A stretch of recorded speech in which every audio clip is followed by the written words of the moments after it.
이른 아침 안개가 자욱한 끝없이 펼쳐진 푸른 숲, 흰머리의 한 남자가 있었다. 그는 사냥이나 채집을 하러 온 것이 아니라 이곳에 볼 일이 있었다. 그는 숲 깊은 곳으로 들어갔다. 숲속 깊은 곳, 낡은 집 한 채에 다다랐다. 남자가 집을 살피고 있는데 갑자기 무언가가 날아다녔다. 성가시게 여긴 남자는 그것을 손으로 으깨버렸다. 하지만 그것은 검은 먹물로 변했다. 그때 한 소년이 밖으로 나왔다. 그 소년이 바로 남자가 이곳에 온 이유였다. 이곳에 온 첫 번째 충사가 아니었다. 그의 능력을 최대한 오래 숨기고 싶어 했기 때문이다. 그 능력은 소년이 무언가를 그리면 그것이 생명을 얻게 되는 것이었다.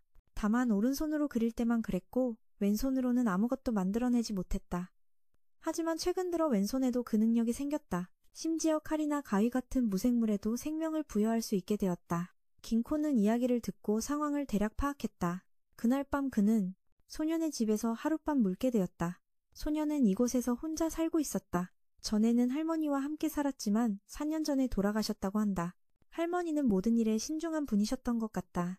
소년의 능력 때문에 사람들이 그를 멀리할 것을 알고 이곳에 머물게 했다. 또한 오른손을 쓰는 것도 금지했다. 그리고 그가 그려낸 기묘한 생물들의 존재를 항상 부정했다. 긴코는 그림들을 살펴봤다. 그는 그것들이 벌레, 즉 무시라고 말했다.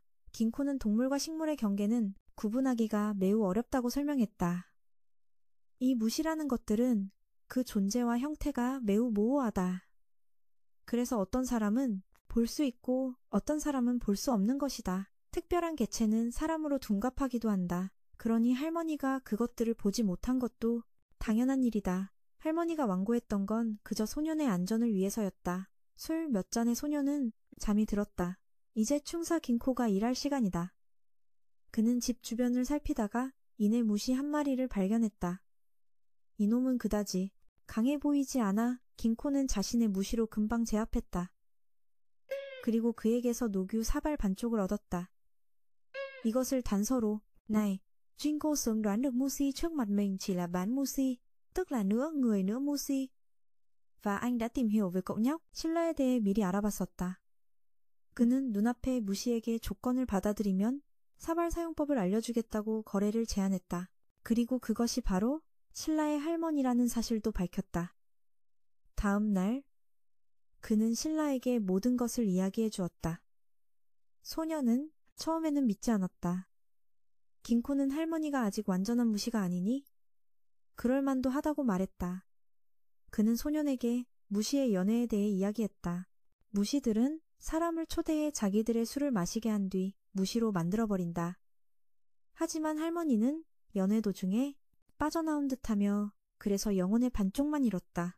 소년이 알던 할머니는 반쪽에 불과했다. 나머지 반쪽은 그가 태어날 때부터 계속 그를 지켜보고 있었다. 긴코는 소년의 능력으로 할머니를 완전한 무시로 만들 수 있다고 말했다. 대신 할머니는 더 이상 사람이 아니게 된다. 할머니가 동의했기에 신라도 따르기로 했다. 그 후 긴코는 소년을 숲으로 데려갔다. 그가 묘사하는 사발을 그리기만 하면 된다고 했다. 소년이 그림을 완성하자 사발이 저절로 둘로 쪼개졌다. 긴코는 그것을 할머니에게서 얻은 반쪽과 합쳤다. 그러자 자연적으로 술이 흘러나왔다. 그는 그것을 신라의 할머니에게 마시게 했다. 그러자 할머니가 모습을 드러냈다. 신라는 할머니가 너무 젊어서 꽤 놀랐다. 남은 술은 소년이 마셨다. 그러자 소년에게 할머니의 기억이 흘러들어왔다. 그때 할머니는 집으로 돌아가는 길이었는데 갑자기 무시무리가 지나갔고 무심코 그들을 따라가게 되었다.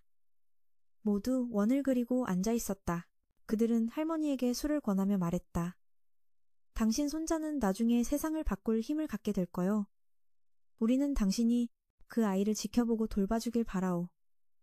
동의한다면 이 술잔을 비우시오. 그러면 우리가 힘을 주겠소.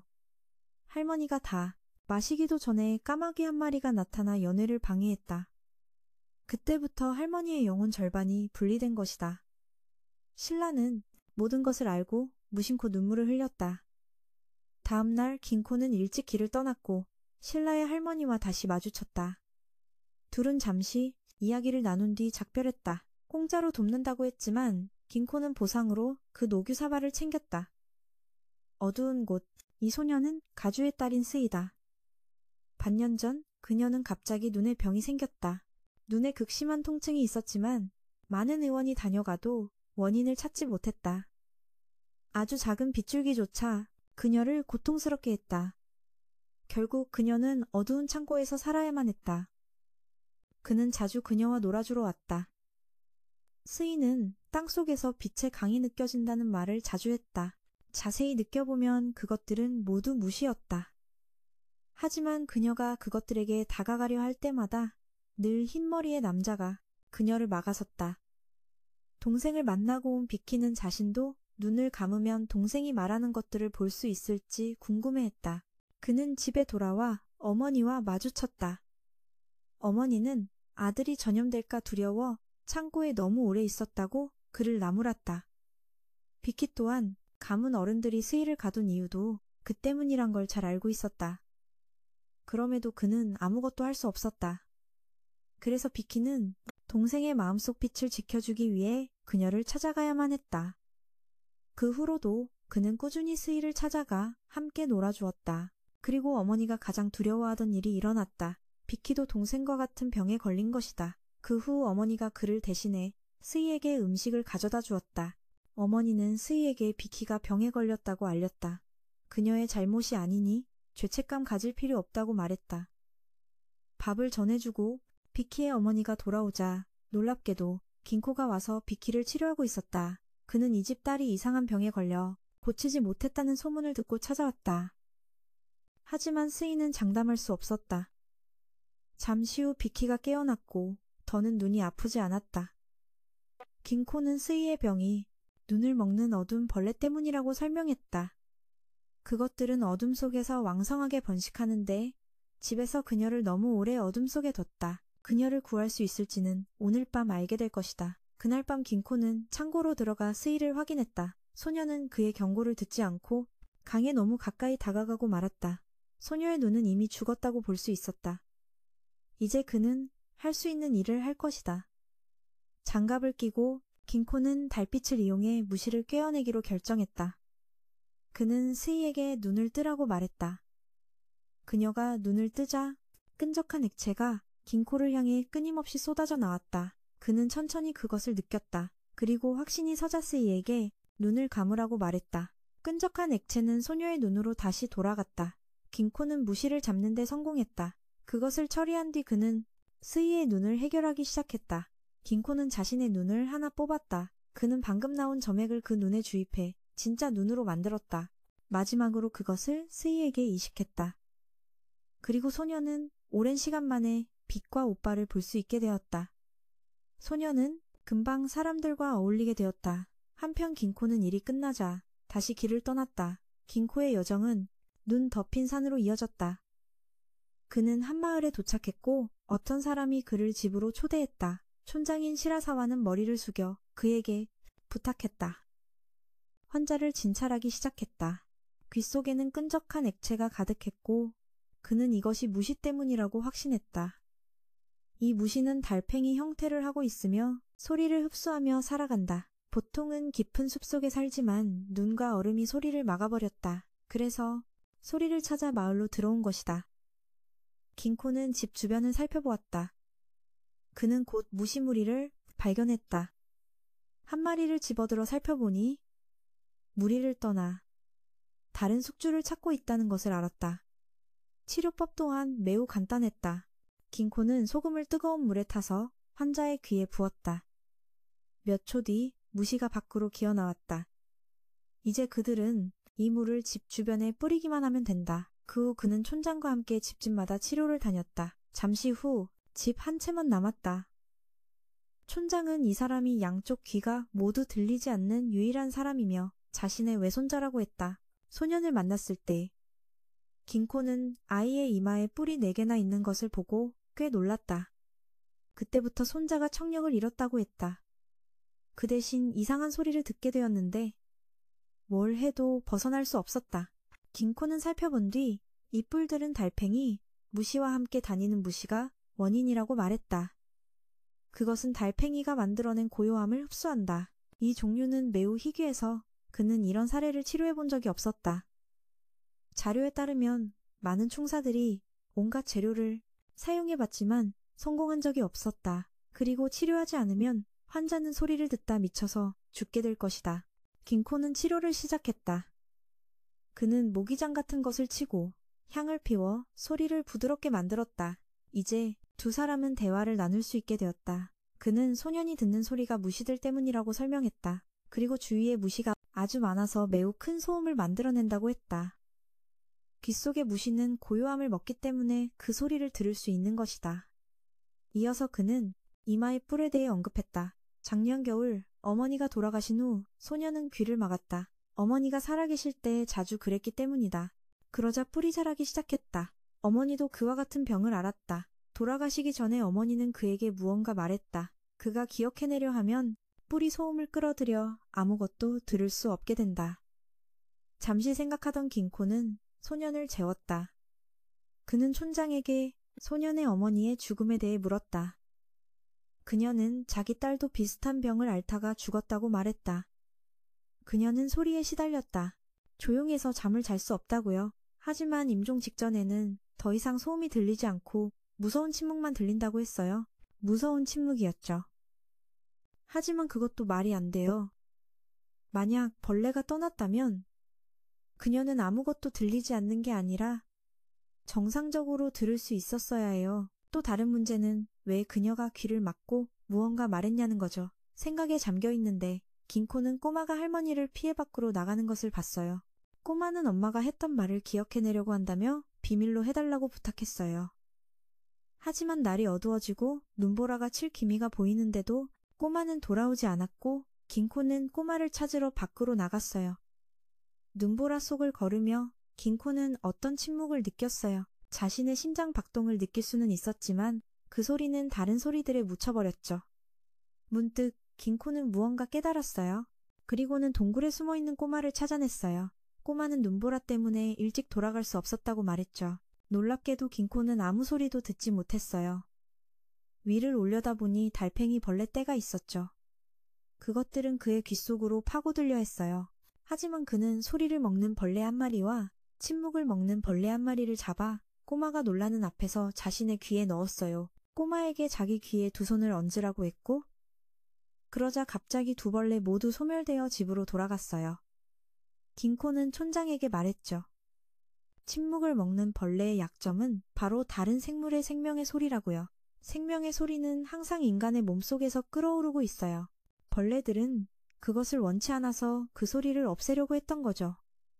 아마 촌장님의 따님도 그걸 깨달았지만 몸이 너무 약해져서 너무 늦었던 거예요. 그리고 그녀는 자신의 생명의 소리를 아들에게 물려주었어요.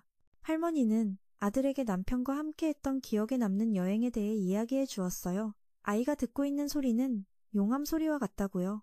무서울 때마다 할머니는 항상 귀를 막고 그 소리를 들었어요. 그것은 용암처럼 모든 것을 불태울 거라고요. 아들도 그것을 느끼길 바랐죠. 그 후 꼬마는 벌레를 해결했고 4개의 뿔도 떨어져 나갔어요. 일이 끝나자 긴코는 보수로 4개의 뿔을 챙겼어요. 그리고 꼬마에게 기념으로 뿔 2개를 선물했죠. 봄이 막 시작되려던 1년 전 긴코는 한 부부를 찾아갔어요. 그들이 예지몽인 침몽에 시달린다는 소식을 들었기 때문이죠. 그는 이 문제가 벌레로 인한 것이기에 매우 심각하다고 알려줬어요. 그 벌레들은 그들의 꿈속에 살고 있었어요. 그는 그들에게 약을 주었죠. 열흘 안에 예지몽을 4-5번 꾸게 되면 그때 약을 먹기 시작하라고 했어요. 독성이 있으니 너무 많이 먹지 말라고요. 꾸준함이 중요했어요. 약이 다 떨어지면 다시 오겠다고 했죠.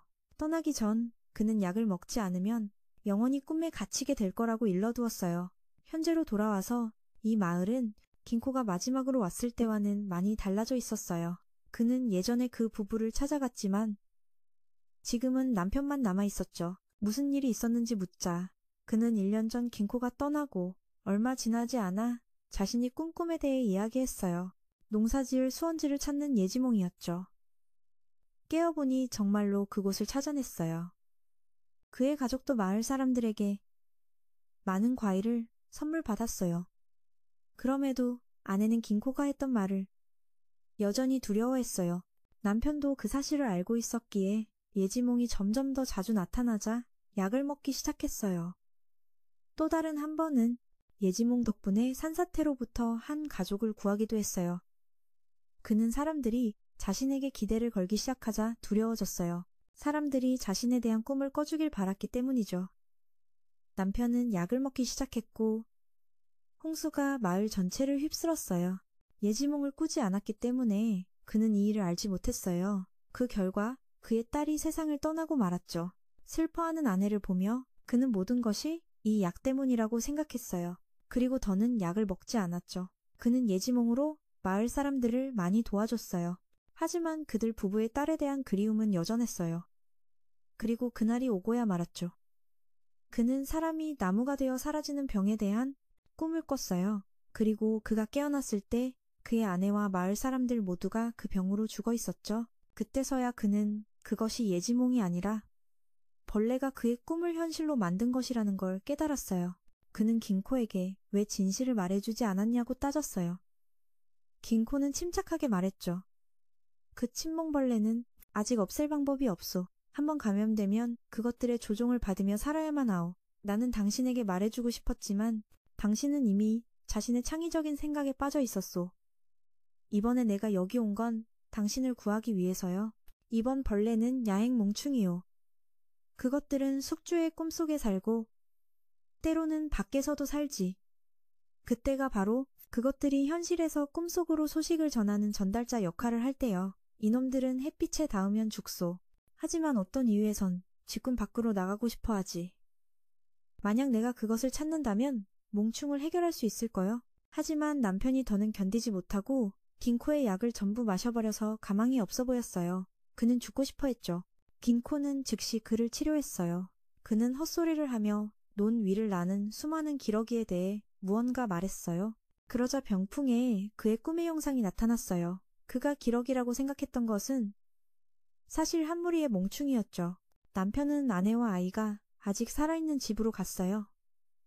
그는 그들을 껴안고 수없이 미안하다고 했죠. 하지만 그들은 그를 안심시켰어요. 이건 그의 잘못이 아니라고요. 갑자기 꿈이 바뀌었고 남편은 잠들어 있는 자신을 보게 됐어요. 그 후 바깥에 있는 베개에서 갑자기 불길이 솟아올랐어요. 꿈속의 집도 불타고 있었죠. 긴코는 남편을 밖으로 끌어내고 물을 가지러 달려갔어요. 한편 남편은 베개가 모든 문제의 근원이라는 것을 깨달았죠. 그는 망설임 없이 긴코가 말리러 달려오기 전에 칼로 베개를 베어버렸어요. 그리고 베개가 베어지자 그 역시 똑같은 상처를 입었어요. 다행히 긴코가 제때 그를 데려가 치료할 수 있었죠. 깨어난 그는 물었어요. 이게 어찌 된 일이냐고요? 긴코는 일본어로 베개가 영혼을 덮는 것이라는 의미가 있다고 설명했어요. 사람은 인생의 3분의 1을 베개와 함께하고 어떤 사람은 3분의 1을 잘지도 모르죠. 베개와 많은 시간을 보내기 때문에 영혼의 일부가 베개에 깃들게 되고 그 베개가 야행몽충의 소굴이 되어 꿈과 현실을 잇는 다리가 된 것이요. 꿈과 현실 사이에는 영혼의 장벽이 있어. 그 후 긴코는 마을로 돌아와 남편이 여전히 대장장이 일을 하고 있다는 걸 알게 됐어요. 하지만 그의 영혼은 더럽혀져 있었죠. 그는 종종 허공에 칼을 휘두르다가 스스로 배를 찔러 생을 마감했어요. 여행을 마친 후 긴코는 스승인 아다시노를 찾아갔어요. 골동품과 벌레를 거래하는 상인이었죠. 긴코는 자신이 얻은 그릇과 뿔 한 쌍을 팔았어요. 팔기 전에 아다시노에게 몇 가지 부탁도 했죠. 여기로 오는 길에 긴코는 많은 늪을 봤는데 가끔 이상한 것도 보였다고 했어요. 그리고 다른 길로 가자 예전에 늪은 사라지고 긴코가 새로 가는 길에 다시 나타났다는 거예요. 그는 마치 누군가에게 장난을 당하는 것 같은 느낌을 받았죠. 그때 그 의문의 소녀가 다시 나타났어요. 손에는 물고기를 들고 머리카락은 늪에 물든 듯 녹색이었죠. 긴코는 그녀가 이 늪을 옮기는 사람이냐고 물었어요. 소녀는 대답하지 않고 떠나버렸죠. 긴코는 아무 말 없이 다른 길을 찾아 나섰어요. 갑자기 소녀가 저기서 무언가 보이지 않냐고 물었죠. 하지만 그가 대답하기 전에 그녀에게 물어볼 것이 있었어요. 소녀는 이 늪이 움직이고 있으며 땅속 깊이 스며들었다가 다시 솟아오른다고 말했어요. 늪은 이 산을 넘으려 하고 있고 자신은 그것을 따라가고 있다고 했죠. 이유는 밝히기를 거부했어요. 긴코는 억지로 묻지 않고 이 산 너머는 바다라고 경고해 주었어요. 늪이 산을 넘으면 더는 함께 갈 수 없을 거라고요. 소녀는 그가 자신의 이야기를 믿어주는 것에 놀랐어요. 충사로서 그는 그게 당연하다고 생각했죠. 그는 그녀에게 왜 늪을 따라가기로 했는지 물었어요. 그녀는 늪에 이끌렸다고 말했죠. 그리고 늪 속 깊이 잠수했을 때 거대한 녹색 생명체가 그녀를 감쌌다고 했어요. 한밤중 긴코가 잠들었을 때 소녀는 웨딩드레스가 기다리고 있는 늪으로 다가갔어요. 그녀는 기억해냈죠. 자신이 재앙을 피하기 위해 마을 사람들에 의해 물의 신에게 제물로 바쳐졌다는 것을요. 매우 슬펐지만 그녀는 받아들였어요. 곧 물과 하나가 될 것이라는 걸 알았기 때문이죠. 물 흐르는 소리에 긴코는 잠에서 깼어요. 그는 소녀가 늪과 함께 떠나는 것을 보았죠. 그는 소녀를 붙잡으려 했지만 소용없었어요. 수원지로 달려간 긴코는 몇 그루의 투명한 나무를 발견했어요. 이제야 그는 그것이 벌레라는 것을 깨달았어요. 이름은 스이코. 물처럼 맑고 색이 없는 액체였죠. 그것은 지하수맥에 살며 종종 연못을 이루어 고여 있어요. 무심코 그 안에 빠진 사람은 숨을 쉴 수 없게 되죠. 물속에 있지 않고 제때 치료받지 못하면 환자는 액체로 변해버려요. 긴코는 즉시 방법을 찾아야 했어요. 그래서 긴코는 아다시노 선생을 찾아갔어요. 이야기를 들은 선생은 그들이 행동해야 한다는 것을 알았죠. 아직 어부들이 패닉에 빠진 사람이 없는 걸로 보아 스이는 아직 바다에 도달하지 않았어요. 아다시노는 지하수맥 지도를 꺼냈어요. 그것을 본 후 긴코는 스이가 지나갈 하구를 특정했죠. 두 사람은 계획을 세웠고 긴코는 마을 사람들의 도움이 필요했어요. 마을에서 명망 높은 아다시노 덕분에 그는 한 무리의 사람들을 모을 수 있었어요. 바다로 흘러가는 강을 그물로 막기 위해서였죠. 긴코가 그물을 치는 목적은 그 소녀를 구하기 위해서였어요. 아다시노는 긴코를 보았죠. 남의 일에 참견하는 성격도 아닌데 왜 그랬는지는 자신도 잘 모르겠다고 그저 그 소녀가 살고 싶어하는 게 느껴졌을 뿐이라고 했다. 바로 그때 마을 사람들이 그것이 왔다고 소리쳤다. 무언가 거대한 것이 그물을 뚫으려 하고 있었다. 마을 사람들은 공격하고 싶었지만 소녀가 다칠까봐 그물을 붙잡고 있을 수밖에 없었다. 하지만 소녀가 기모노만 남기고 그물을 빠져나간 뒤라 너무 늦어버렸다. 긴코는 그것을 집어들며 자신의 무력함을 느꼈다. 그날 이후 마을은 풍어를 맞았고 그들 중 한 명이 한 소녀를 건져 올렸다. 아다시노는 긴코에게 달려와 소녀가 아직 살아있다고 알렸지만 지금은 해파리 같은 모습이라고 했다. 하지만 이 일은 아다시노가 해결할 수 있었다. 그는 마을 사람들에게 그 벌레가 남긴 푸른 것들을 소녀에게 먹이라고 했다. 마을 사람들도 동의했고 풍어를 안겨주었으니 그녀를 키우겠다고 제안했다. 얼마 지나지 않아 소녀는 회복했다. 깨어난 그녀는 자신이 살아있다는 사실에 기쁨의 눈물을 흘렸다. 그리고 소녀는 마을 사람들과 함께 어촌에서 살게 되었다. 아다시노는 종종 그녀의 건강을 확인하러 왔고 긴코는 다시 여정을 떠났다. 이번에도 작은 늪들이 많이 생겨 길을 잃고 헤매는 중이었다. 숲을 빠져나온 후 긴코는 배를 타고 한 섬으로 향했다. 아다시노의 소개로 그를 데려다주는 뱃사공은 이제 막 일을 시작한 어린 소년이었다. 둘은 곧 바다 한가운데 외로이 떠있는 섬에 도착했다. 소년의 말에 따르면 이 섬에는 어부가 없고 사람들은 농사도 짓지 않는다고 했다. 그들은 이키가미라는 신을 맹목적으로 숭배하고 있었고 그가 바로 긴코에게 구해달라고 부탁하고 싶은 사람이었다. 날이 저물자 소녀는 그를 한 집으로 끌고 갔다. 그곳에서는 마을 사람들이 모여 이키가미에게 제물을 바치고 있었다. 그녀는 그들이 바친 음식을 먹고 있었고 다른 한 남자는 그녀의 아버지였다. 그는 그녀가 만병을 고칠 수 있다고 사람들을 세뇌했다. 그리고 왜 그들이 믿는지는 긴코에게 잘 보라고 했다. 그녀에게서 나오는 무언가를 들이마셨는데 그녀의 아버지는 이것이 만병통치약이라고 주장했다. 소녀는 설명했다. 내일이 되면 이키가미는 아무 일도 없었다는 듯이 원래대로 돌아올 거예요. 전 그게 사기라고 믿어요. 이키가미는 우리 엄마를 구해주지 못했거든요. 소녀는 덧붙였다. 그 가족은 대대로 그런 짓을 해왔다고. 점점 소문을 듣고 섬으로 와서 사는 사람들이 늘어났다. 그리고 각각의 이키가미는 한 달밖에 살지 못해서 그는 자기 친구가 무척 걱정된다고 했다. 한 번은 약초를 캐러 갔다가 우연히 그녀의 아버지가 딸을 이용해 사기를 치고 있다는 말을 엿들었고 그래서 더욱 이키가미를 구해야겠다고 결심했다. 그는 긴코에게 도와달라고 애원했고 이왕 여기까지 온 거 긴코는 돕기로 했다. 둘은 몰래 이키가미를 만나러 갔다. 그가 살펴보니 몸 안에 벌레가 있는 것이 분명했다. 그들은 그녀가 늙어 죽을 때까지 기다렸다. 긴코는 다시 한번 살펴보고 이키가미의 코에 기생하는 벌레 한 마리를 찾아냈다. 그는 그것을 꺼낸다고 해서 소녀가 살 수 있을지 확신할 수 없어서 이키가미와 같은 증상을 가진 사람들을 몇 명 더 찾아야 했다. 그래서 소녀는 그를 이키가미들이 격리되어 있는 곳으로 데려갔다. 둘은 그곳에 가서 모두가 늙어 죽기를 기다렸다. 살펴봤지만 긴코는 여전히 치료법을 알 수 없었다. 그는 이키가미가 언제부터 병에 걸렸는지 자세히 물었다.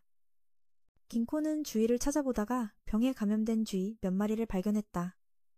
그래서 둘은 몇 마리를 잡아와 실험을 시작했다. 그리고 불과 며칠 만에 충사 긴코는 치료법을 찾아냈다. 둘은 서둘러 이키가미에게 갔다. 소년이 그녀를 제압하자 긴코는 그녀의 이마에 침을 하나 꽂았고 벌레가 밖으로 기어나왔다. 이키가미는 원래 모습으로 돌아왔다. 소녀는 무척 기뻐했다. 그는 그녀 아버지의 죄를 이야기하며 함께 도망치자고 설득했다.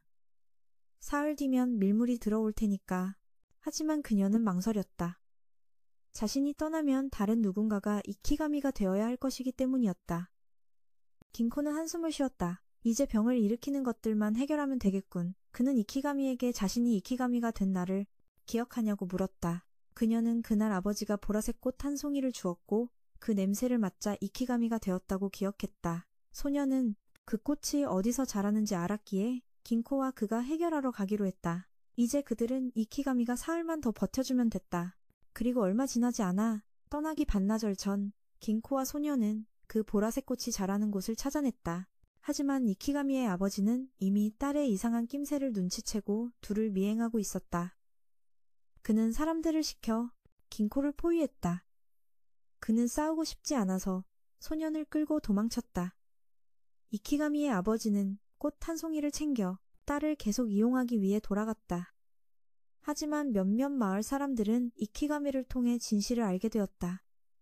그들은 그를 찾아가 죽였다. 이키가미가 도착했을 때 그는 이미 숨을 거둔 뒤였다. 이 사실을 받아들일 수 없었던 그녀는 다시 이키가미가 되기로 결심했다. 친구가 달려와 그녀를 막으며 왜 그러냐고 물었지만 그녀는 오직 저런 인간으로만 살 수 있다고 말했다. 하루만 살고 모든 것을 잊어버리는 그런 인간으로 긴코는 치료해볼까 했지만 소년이 막아섰다. 그는 친구가 이키가미가 되었을 때만 행복하다고 생각했을까? 그 후로 소년 나지는 계속해서 이키가미를 따라 산기슭에서 바다를 바라보았다. 긴코는 그날 밀물을 놓쳐서 한 달 동안 섬에 머물러야 했다. 그 한 달 동안 그는 다른 이키가미들을 치료했지만 몇몇은 짧은 생에 익숙해져 다시 꽃을 들이마시고 이키가미가 되었다. 떠나는 날이 되었다. 긴코는 나지에게 이 섬의 생활 방식을 바꿔보라고 조언했다. 지으라고. 섬에서 돌아온 지 얼마 되지 않아 긴코는 지독한 비를 만나 한 나무 밑에서 잠시 비를 피했는데 그곳에는 다른 두 사람도 있었다. 춥고 배고팠다. 긴코는 커다란 항아리를 맨 사람을 보고 상인이라 생각하고 음식을 사겠다고 제안했지만 그 남자는 이 안은 빈 항아리이며 자신은 상인이 아니라고 말했다. 긴코는 궁금해서 그럼 왜 무겁게 들고 다니냐고 물었다. 그 남자는 자랑스럽게 자신은 무지개를 잡아 집에 가져가는 중이라고 선언했다. 꽤 흥미로웠지만 할 일도 없었기에 긴코는 그의 이야기를 들어보기로 했다. 남자는 어렸을 때 그의 아버지가 이상한 행동을 하곤 했다고 이야기했다. 비가 올 것 같으면 그는 미친 사람처럼 산 주위를 며칠이고 집에 돌아오지 않고 계속 뛰어다녔다. 그리고 비가 오지 않을 때는 쉴 새 없이 물을 마셨다. 그 자신도 왜 그러는지 몰랐고 그 무지개만 보면 이성을 잃었다고 했다. 한 번은 그가 아버지에게 뭐가 그렇게 좋으냐고 물었다. 아버지는 마을에 홍수가 났을 때 강가에 뿌리를 내린 무지개를 보았다고 했다. 그것을 만지자 그것이 자기 손안에 들어왔다고. 그 후로 비가 올 때마다 무지개가 항상 나타났다. 매번 다른 모양으로. 하지만 오직 그만이 그것을 볼 수 있었고 어느 날부터는 더 이상 보이지 않게 되었다. 목은 언제나 바싹 말랐다. 아무리 물을 마셔도 비가 오려고 하면 몸이 멋대로 움직였다. 점점 몸이 약해져서 비가 와도 더는 일어나 뛸 수 없게 되었다. 그는 입버릇처럼 무지개를 보고 싶다고 했고 그래서 아들인 자신이 찾으러 나선 것이었다. 이야기가 끝나자 비가 그쳤다. 다른 남자는 이 이야기가 진짜인지 모르겠다면서도 그가 어서 무지개를 찾길 바란다며 떠났다. 남자도 다시 길을 떠나려 했다. 하지만 긴코가 말했다. 무지개를 찾고 싶다면 날 따라오시오. 그는 남자의 아버지가 본 것은 홍사라는 벌레라고 말했다. 긴코는 그것을 찾아주는 대가로 밥을 얻어먹기로 했다. 두릅마을로 들어가 남자가 항아리를 팔아 긴코에게 음식을 사주었다. 그는 먹으면서 설명했다. 보통 무지개는 태양을 등져야만 볼 수 있지만 홍사는 어디서든 나타날 수 있고 색깔이 반대라고. 둘은 그것을 찾아 떠돌기 시작했다. 몇 번 비온 뒤 무지개를 만났지만 긴코는 아직 홍사를 보지 못했다. 둘은 한 동굴에서 쉬었다. 긴코는 남자에게 홍사를 찾은 지 얼마나 됐냐고 물었다. 그는 5년이라고 답했다. 그 말을 듣자 긴코는 이 남자가 더 이상 아버지를 위해 무지개를 찾는 게 아니라고 확신했다. 아버지가 아픈데 5년이나 집을 떠나 있는 아들이 어디 있겠는가. 함께 다닌 지 한참 만에 그는 자신을 코우로라고 소개했다. 진짜 이유는 어릴 적 내내 미친 아버지를 뒀다고 놀림을 받았기 때문이었다. 그의 마을은 예전부터 홍수로 다리가 자주 무너졌는데 그의 아버지가 가장 실력 있는 다리 장인이었다. 하지만 아버지가 그렇게 병들고 나자 마을은 코우로 형제에게 기대를 걸었다. 하지만 그의 형이 더 뛰어난 재능을 가졌고 설상가상으로 코우로는 목공일을 하다 손을 다쳤다. 그는 사람들 눈에 더욱 쓸모없는 존재가 되었고 병든 아버지 곁에만 있는 쓸모없는 아들이라는 꼬리표가 붙기 싫어서 코우로는 도망쳤다. 그가 무지개를 찾는 이유는 아버지가 본 것을 직접 보고 싶었기 때문이었다. 그리고 한편으로는 아버지가 미치지 않았다는 것을 증명하고 싶었다. 그는 살아남기 위해 명분이 필요했다. 긴코가 떠도는 것처럼 긴코는 자신은 그럴 이유가 있지만 과거에서 도망치는 코우로와는 다르다고 말했다. 그는 그에게 어딘가에 정착해서 자리를 잡고 과거를 묻어버리라고 조언했다. 그런 생각을 해본 적이 있었다. 아마 그는 긴코의 말을 듣고 이 무의미한 탐색을 멈출지도 모른다. 그 후 둘은 계속 길을 갔다. 그 후 며칠은 무더운 날이 계속되었다. 긴코는 밥을 벌기 위해 가진 물건을 팔아야 했고 코우로는 여전히 홍사를 기다리고 있었다. 그는 비가 올 것 같다고 느꼈다. 검은 구름 뒤로 정말 홍사가 나타났다. 두 사람은 서둘러 짐을 챙겨 그곳으로 달려갔다. 하지만 도착했을 때 그것은 사라지고 없었다. 긴코는 비가 오면 나타날 거라고 추측하고 기다리기로 했다. 누워있는 동안 쿠루는 아버지를 떠올렸다. 아버지는 가문의 얼굴에 먹칠을 했다며 사과했었다. 하지만 그는 아버지를 원망하기는커녕 아버지처럼 뛰어난 다리 건설자가 되고 싶어 했다. 그랬던 그가 지금은 현실에서 도망치고 있었다. 긴코가 이른 아침 쿠루를 깨웠다. 비가 내리기 시작했고 그와 함께 무지개 벌레가 나타났다. 두 사람은 곧장 그곳으로 달려갔다. 그들은 그 아름다움에 경악했다. 쿠루는 긴코의 경고를 무시하고 무심코 그것을 만져버렸다. 그의 몸이 점점 안으로 빨려 들어갔고 긴코가 그를 잡아당겨 빼냈다. 긴코는 이것이 일종의 물질 흐름이며 살아있는 것이라고 설명했다. 계속 만지면 감염될 수도 있었다. 어떻게 할 거냐고 물었다. 그는 잘 모르겠다며 긴코에게 되물었다. 긴코는 자신의 여행을 계속할 것이라고 했다. 작별 인사를 하기 전에 긴코는 쿠루에게 그의 마을에 있던 잘 무너지던 다리가 재건되었다고 말했다. 한 기술자가 접이식으로 설계했는데 홍수가 나면 접을 수 있으며 그 다리의 이름이 쿠루라고 했다. 이번에 긴코가 다음으로 들른 곳은 어느 해변이었다. 그는 근처에 있던 사람에게만 건너편으로 가는 배가 어디 있냐고 물었다. 그 남자는 긴코가 늦었다고 말했다. 배는 이미 오래전에 떠났기에 그는 어쩔 수 없이 기다려야 했다. 긴코는 다른 남자도 무언가를 기다리고 있는 것 같아 말을 걸었다. 그는 이 해변에서 일어난 이상 현상을 기다리고 있으며 아내를 잃어버렸다고 했다. 마침 시간도 남아서 긴코는 자세한 이야기를 물었다. 키라라고 부르겠다. 그의 집안 식구들은 키라가 가업을 잇는 것을 원치 않아 그를 내쫓았다. 그는 아내에게 따라오지 말라고 권했다. 그녀는 장녀도 아니고 자신만의 꿈도 있었기 때문이다. 원한다면 파혼해도 좋다고 했다. 하지만 키라의 아내는 그와 함께 배에 올랐다. 부부를 갈라놓았다. 그의 아내는 실종되었고 그는 뱀떼의 공격을 받아 해안으로 밀려왔다. 그 후로 키라는 계속해서 지금까지 아내를 기다리고 있었다. 뱀과 안개 이야기를 듣자 긴코는 무언가 짐작했다. 그는 듣기 힘들겠지만 만약 키라의 아내가 살아있다면 이미 새로운 삶을 살고 있을 거라고 했다. 긴코는 그에게 자신의 삶을 걱정하는 편이 낫다고 조언했다. 키라는 정말로 그 말에 대해 생각했다. 생각에 잠겨있던 그는 우연히 한 거래를 목격했는데 상인이 한 여자를 압박하는 것 같아 그가 나섰다. 보기에도 그녀의 물건은 2배의 가치가 있었고 그는 상인에게 계산을 해주고 소녀를 위해 돈을 조금 더 벌어주었다. 그녀는 기쁘게 그에게 고마워했다. 그 후 며칠 동안 그는 어촌마을이 많은 돈을 벌고 더 안정적인 삶을 살 수 있도록 도왔다. 한 번은 그가 높은 곳에 서서 사람들이 낚시하는 것을 보다가 갑자기 거대한 그림자를 보고 소리치며 모두에게 경고했다. 하지만 사람들은 아무것도 보지 못했다. 조수가 밀려올 무렵 긴코가 다시 키라를 찾아왔다. 두려웠던 것이다. 키라는 소녀를 안고 위로했다. 그리고 조수가 차오르자 마을은 물에 잠겼다. 주민들은 안개가 거칠 때까지 기다렸다가 바다로 나가기로 했다. 아내에 대한 진실을 찾고 싶었던 키라는 바다로 나가기로 결심했다. 긴코의 예상대로 그는 이미 이곳에서 키라를 기다리고 있었다. 그는 키라가 한 말을 조사했고 그 바다뱀 떼가 곧 올 것이라고 추측했다. 두 사람은 바다로 나갔고 긴코는 키라에게 천녀는 바다에, 천녀는 산에 산다는 뱀에 대한 이야기를 들려주었다. 바다에 있든 산에 있든 천년을 산 뱀은 용이 된다는 이야기였다. 그들이 곧 마주칠 벌레도 이와 비슷한 특성을 가지고 있었다.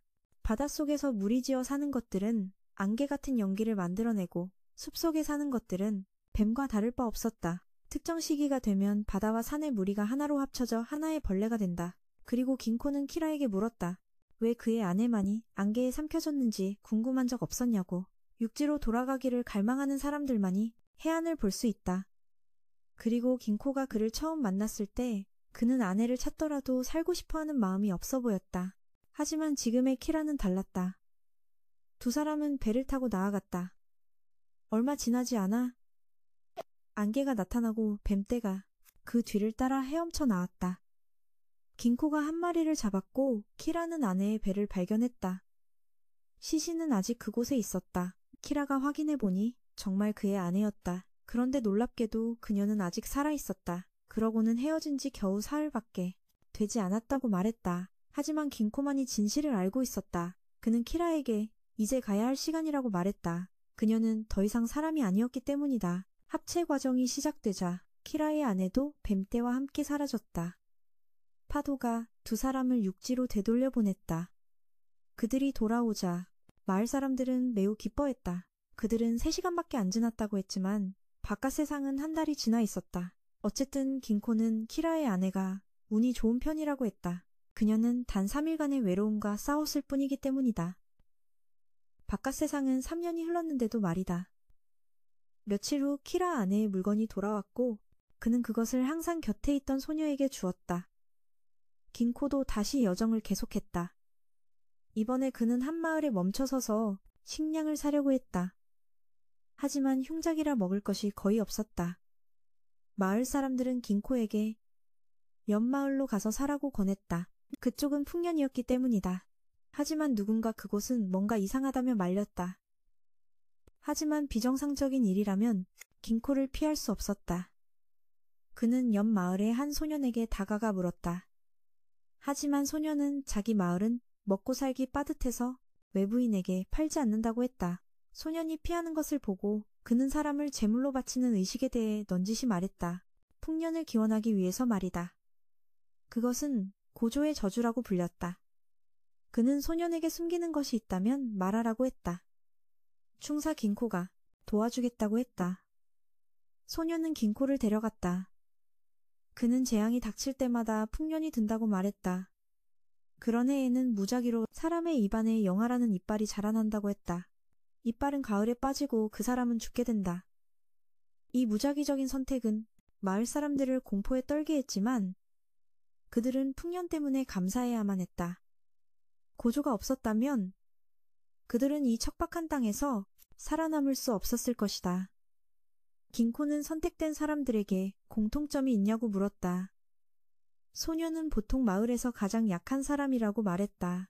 긴코가 떨어진 이빨은 어떻게 되냐고 묻자 소녀는 사이슈가 보관한다고 답했다. 그는 마을의 의식을 주관하는 사람이었다. 영아가 빠진 후에는 오직 사이슈만이 그것을 볼 수 있었다. 이 소녀는 그것들을 볼 수 있기 때문에 다음 사이슈가 될 것이다. 긴코가 현재의 사이슈를 만나고 싶다고 하자 소녀는 아버지를 찾으러 창고로 갔다. 긴코는 농업에 관한 책 몇 권을 발견했다. 센이라는 소년이 자기 아버지를 긴코에게 데려왔다. 그는 자신을 소개하고 하라즈 씨앗을 찾고 있다고 말했다.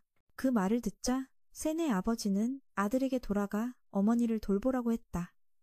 그의 어머니가 올해의 제물로 선택되었기 때문에 소녀는 매우 슬퍼했다. 그 후 센의 아버지는 긴코에게 씨앗을 넘겨주기를 거부했다. 이미 많은 충사들이 이곳에 왔다가 아무것도 얻지 못했기 때문이다. 긴코가 고조에 대해 언급하자 센의 아버지는 그런 것을 믿지 않는다고 했다. 사람들이 살아남을 수 있었던 것은 고향을 버리지 않은 사람들의 믿음 덕분이라고 했다. 그리고 오랫동안 마을 사람들은 땅을 비옥하게 만들 방법을 항상 찾아왔다. 긴코가 영아에 대해 계속 물었지만 그는 밝히기를 거부했다. 긴코는 다시 본론인 하라즈 씨앗으로 돌아갔다. 그것을 땅에 심으면 땅을 비옥하게 만들지만 그 대가로 한 사람의 생명을 앗아간다. 문제는 모두를 위해 한 사람을 희생하는 것이 과연 가치 있는 일인가 하는 것이다. 만약 그럴 가치가 있다고 생각한다면 인간성을 잃는 것이다.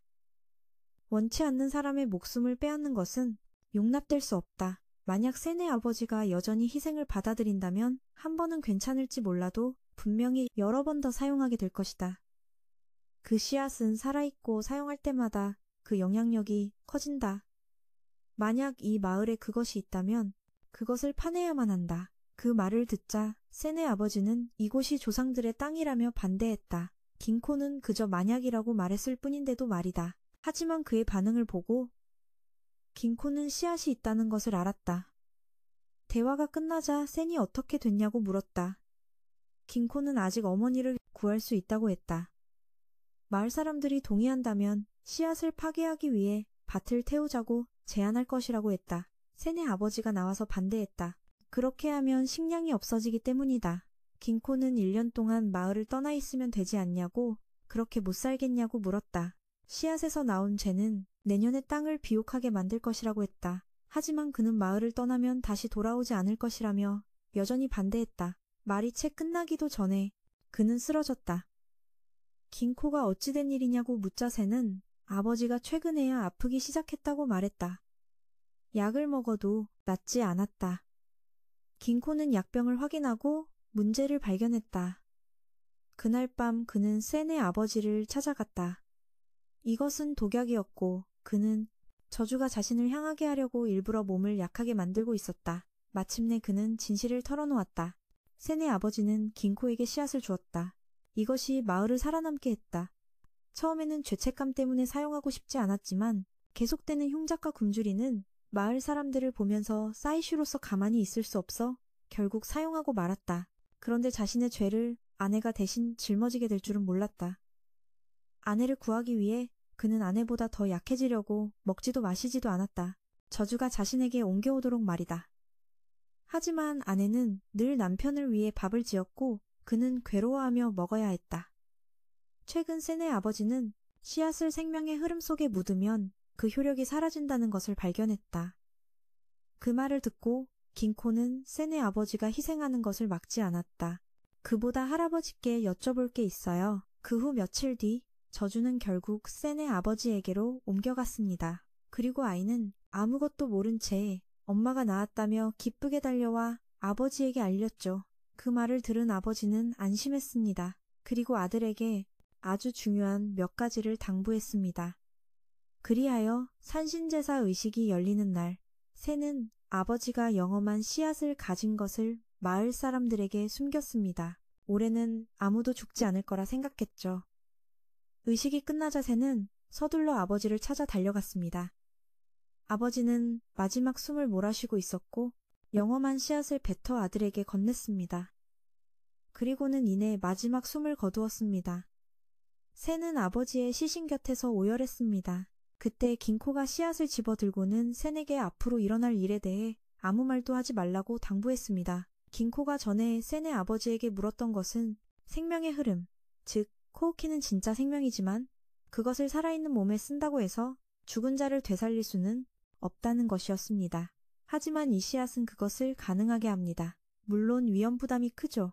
죽은 자가 먹으면 살아날 수 있고 씨앗은 몸 안에서 영원히 존재하게 됩니다. 이것이 충사들 사이에서 금기시되는 것임을 깨달았지만 긴코는 감행했습니다. 긴코는 우리 둘만 알면 된다고 말했죠. 비옥한 땅을 보고 후세가 더는 굶주리지 않기를 바라는 마음에 그는 동의했고 그 결정은 올바른 것이었던 것 같습니다. 긴코가 그에게 씨앗을 먹인 후 새의 아버지는 다음 날 정말로 살아났고 그때부터 하나의 전설이 탄생했습니다. 굶주리는 마을을 돕기 위해 곳곳을 떠도는 남자가 있다는 전설이었습니다. 얼마 후 그는 땅을 더 비옥하게 만드는 과학기술을 가지고 마을로 돌아왔습니다. 어느 날 한 마을에서 아다시노가 잠을 자고 있는데 마을 사람들이 황급히 그를 깨웠습니다. 그들의 아이가 원인도 모른 채 계속 춥다고 한다는 것이었습니다. 의원은 서둘러 가서 확인했고 아이의 체온은 이상할 정도로 낮았고 가끔 얼어붙은 눈물방울이 떨어지기도 했습니다. 아다시노는 소녀에게 무엇을 했는지 자세히 물었습니다. 그제야 소녀는 더듬거리며 자신과 친구들이 아다시노 선생의 벌레 관련 물품 창고에 몰래 들어갔다고 사과했습니다. 그리고 그녀가 한 벼루를 만졌을 때 이렇게 되었다고 말했습니다. 상황이 심각해 보이자 다음 날 긴코를 불렀습니다. 바로 본론으로 들어가 긴코는 벼루를 살펴보았습니다. 그는 이것이 아직 살아있는 벌레라는 것을 발견했습니다. 그는 선생이 이런 것까지 수집할 줄은 몰랐다고 말했습니다. 아다시노는 자신도 잘 모른다며 그저 한 상인에게서 샀을 뿐이라고 말했습니다. 긴코는 현재 상황을 자세히 물었습니다. 어제 그 소녀에 따르면 벼루를 보고 근처에 있던 물을 이용해 먹을 갈았다고 합니다. 그러던 중 무언가 빠져나가는 느낌을 받았다고 했습니다. 긴코는 밖으로 날아간 이 벌레가 몸속으로 파고들어 안에서부터 몸을 차갑게 만든 것이라고 추측했습니다. 하지만 이 정도 정보만으로는 무슨 종류인지 짐작할 수 없었습니다. 안타깝게도 아다시노는 그것들의 이전 주인들이 모두 사망했다고 전했습니다. 이제 남은 방법은 이것을 만든 사람을 찾아가는 것뿐이었습니다. 아다시노는 긴코가 그 장인을 찾을 수 있도록 인장을 건넸습니다. 그는 벼루를 가지고 길을 떠났습니다. 며칠 길을 걸어 그는 그 장인이 사는 마을에 도착했습니다. 마을 사람들에 따르면 그 여자는 오랫동안 벼루 만드는 일을 그만두었으며 긴코에게 길을 알려주었습니다. 그곳에 도착한 그는 그 장인을 만났습니다. 긴코는 돌려 말하지 않고 바로 벼루를 꺼냈습니다. 그녀가 자신이 만든 것이 맞다고 확인하자 그는 3명의 아이가 피해를 입었다고 말했습니다. 긴코는 이것이 어떻게 만들어졌는지 자세히 알아야 했습니다. 그 장인은 이야기를 시작했습니다. 예전에 그녀의 집에는 2사람이 있었는데 아버지와 그녀는 벼루를 깎는 장인이었고 또 다른 한 명은 그녀의 약혼자였습니다. 아버지의 건강이 점차 약해지자 그녀가 아버지의 일을 물려받았습니다. 하지만 약혼자와 그의 가족은 그녀가 이 일을 계속하는 것을 반대했습니다. 그녀는 이 기술이 끊기는 것을 원치 않았기에 포기하지 않았습니다. 그래서 그 장인은 그들이 인정할 수밖에 없는 걸작 벼루를 만들기로 결심했습니다. 그녀는 일에 몰두했지만 수년 동안 마음에 드는 것을 만들지 못했습니다. 그러던 어느 날 그녀는 그 돌을 파냈습니다. 그 돌 덕분에 그녀는 완벽한 벼루를 깎을 수 있었습니다. 아버지조차 인정했죠. 그런데 먹을 갈기 시작하자 그녀에게만 보이는 것들이 나타나기 시작했습니다. 남편을 설득하러 갔습니다. 하지만 한 달 후 그녀가 들은 소식은 약혼자가 죽었다는 것이었습니다. 증상은 그 아이들과 매우 비슷했습니다. 계속 춥다고 하다가 과도한 저체온증으로 사망한 것이죠. 벼루는 약혼자 가족이 팔아버렸고 이 사람 저 사람의 손을 거치게 되었습니다. 아버지가 돌아가신 후 그녀도 벼루 만드는 일을 그만두었습니다. 필요한 정보를 얻은 긴코는 사람들을 구하기 위해 돌아갔습니다. 그는 장인에게도 함께 가자고 청했습니다. 돌아온 긴코는 아다시노에게 숯과 화로를 준비해달라고 부탁했습니다. 그는 또한 이번 벌레는 운충이라고 선생에게 말해주었습니다.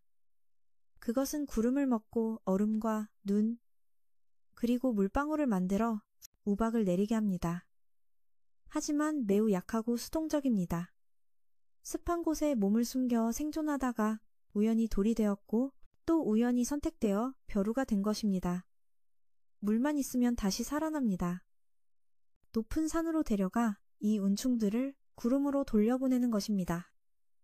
모두 서둘러 길을 떠났습니다. 그리 오래 걸리지 않아 그들은 점차 산 정상에 올랐습니다. 공기가 희박해지자 긴코는 모두에게 숨을 쉬지 말라고 소리쳤습니다. 그러자 운충이 새아이의 귀와 입에서 날아나오기 시작했습니다. 잠시 후 그것들이 모두 빠져나가자 아이들도 정상으로 돌아왔습니다. 긴코의 치료법을 더 자세히 설명하자면 바로 기압을 이용한 것입니다. 운충은 구름보다 가볍기 때문에 충분히 높이 올라가기만 하면 밖으로 빨려 나오는 것입니다. 집으로 돌아와 장인은 아다시노에게 다른 사람에게 위험한 물건을 수집한다며 질책했고 그는 할 말을 잃었습니다. 그 후 더 이상 누구에게도 재앙을 일으키고 싶지 않았던 장인은 벼루에 남아있는 운충을 풀어주기 시작했습니다. 그녀가 먹을 갈자 엄청난 양의 운충이 나타나 하늘로 날아갔고 그 후 우박이 쏟아졌습니다. 아다시노는 지붕을 수리하는 데 많은 시간이 걸릴 것을 생각하니 막막했습니다. 장인은 수리 비용을 부담하겠다고 말했습니다. 그녀는 예전 직업으로 돌아갈 것이었습니다. 그녀의 솜씨라면 금방 충분한 돈을 벌 수 있을 겁니다. 긴코도 그렇게 믿었습니다. 긴코의 모험은 곧 다시 시작되었습니다. 이번에는 국수를 먹다가 기이한 광경을 목격했습니다. 바로 완벽한 원형 구멍이 뚫린 산이었습니다. 이곳 마을 사람들은 이 광경에 익숙해서 이상하게 여기지 않았습니다. 하지만 잠시 뒤 긴코는 산이 원래대로 돌아온 것을 발견했습니다. 흥미로운 일이라고 느낀 그는 정보를 얻기 위해 마을로 들어갔습니다. 한 무리의 사람들이 그 산에 대해 이야기하는 것을 듣고는 그들에게 다가가 자신을 소개했습니다. 긴코가 충사라는 말을 듣자 그들은 곧장 촌장을 불렀습니다. 촌장은 오자마자 공손히 앉아 긴코에게 무지카라는 다른 충사를 찾아달라고 부탁했습니다. 저 산에는 산신이 있고 무지카는 산신의 뜻을 마을 사람들에게 전달하는 역할을 했습니다. 그런데 갑자기 그가 산신을 만나러 산에 올라간 후 사라져버렸습니다. 마을에서 사람을 보내 찾아보았지만 그들은 모두 돌아와서 병에 걸려 죽고 말았습니다. 산속으로 들어간 긴코는 이곳에서 강한 생명의 흐름을 느꼈습니다. 준비 없이 산에 들어가면 미치기 십상입니다. 더 깊이 들어가자 긴코는 마을 아이 한 명을 발견했습니다. 물어보니 그 아이도 무지카를 찾고 있었고 그의 제자였습니다. 긴코는 아이에게 생명의 흐름의 유혹에 저항하는 약을 주었습니다. 긴코는 술잔을 주위에 놓고 벌레들에게 시각을 빌려 산 전체를 둘러보는 탐색 의식을 시작했습니다. 잠시 날아다닌 끝에 그는 그 충사를 찾아냈지만 튕겨나오고 말았습니다. 의식을 마친 긴코는 아이를 데리고 갔습니다. 가는 길에 그들은 종소리를 들었습니다. 잠시 후 긴코는 절벽 아래에 쓰러져 있는 무지카를 발견했고 세 사람은 산속의 한 집에서 잠시 머물렀습니다. 무지카는 감사의 표시로 긴코에게 술을 권했습니다. 긴코는 이 산의 산신에게 무슨 일이 생긴 것이냐고 물었습니다. 무지카는 예전에는 정말로 산을 다스리는 산신이 있었지만 마을 사람 중 한 명이 실수로 그를 죽였다고 이야기했습니다. 그 직후 강물에서 갑자기 진한 술 냄새가 났습니다. 농사는 흉작이었죠. 그때 무지카도 방랑을 좋아하는 충사였습니다. 이곳에 몇 번 온 후 그는 마을 사람들이 공경에 처한 것을 보고 산신 역할을 대신하기 위해 머물기로 결정했습니다. 생명의 흐름을 제어하는 것이죠. 이 아이는 그가 죽은 후 후계자가 될 것입니다. 무지카는 긴코에게 왜 모험을 좋아하는지 물었습니다. 그는 벌레를 끌어들이는 체질이라 한 곳에 너무 오래 머물면 그곳이 벌레 소굴이 된다고 말했습니다. 두 충사는 그렇게 그날 밤 이야기를 나눴습니다. 다음 날 아침 무직하는 제자인 코다마를 마을로 돌려보내 자신이 무사하다고 알리게 했습니다. 그는 또한 숲에 들어온 벌로 얼마간 근신을 명했습니다. 코다마가 돌아오자 사람들은 무지카가 무사한 것을 축하하며 잔치를 열었습니다. 그날 밤 긴코는 다시 종소리를 들었습니다. 그는 무언가 다가오고 있음을 느꼈습니다. 이 주변에는 종이 없기 때문에 매우 이상하다고 말했습니다. 긴코는 코다마에게 무지카에게서 산신이 되는 기술을 배웠는지 물었습니다. 소녀는 아직 배우지 않았다고 확인해 주었습니다. 그 말을 듣고 긴코는 그들이 듣고 있는 종소리는 벌레가 내는 것이지만 걱정할 것은 없다고 말하고는 아이를 집으로 돌려보냈습니다. 그리고 자신은 확인하러 숲으로 들어갔습니다. 그는 무지카를 찾으러 산속의 집으로 돌아갔지만 그는 이미 떠난 지 오래였습니다. 소리는 점점 거세졌고 산 정상에서 들려왔습니다. 긴코는 달려가 무지카를 다시 만났습니다. 그는 무지카가 구충을 이곳으로 유인하고 있다는 것을 알았습니다. 그것은 이전에 산신을 삼키고 그 자리를 대신한 벌레였습니다. 그리고 그것은 또한 이곳에 평화를 가져다준 벌레이기도 했습니다. 무지카는 다른 방법이 없어서 그렇게 해야만 했습니다.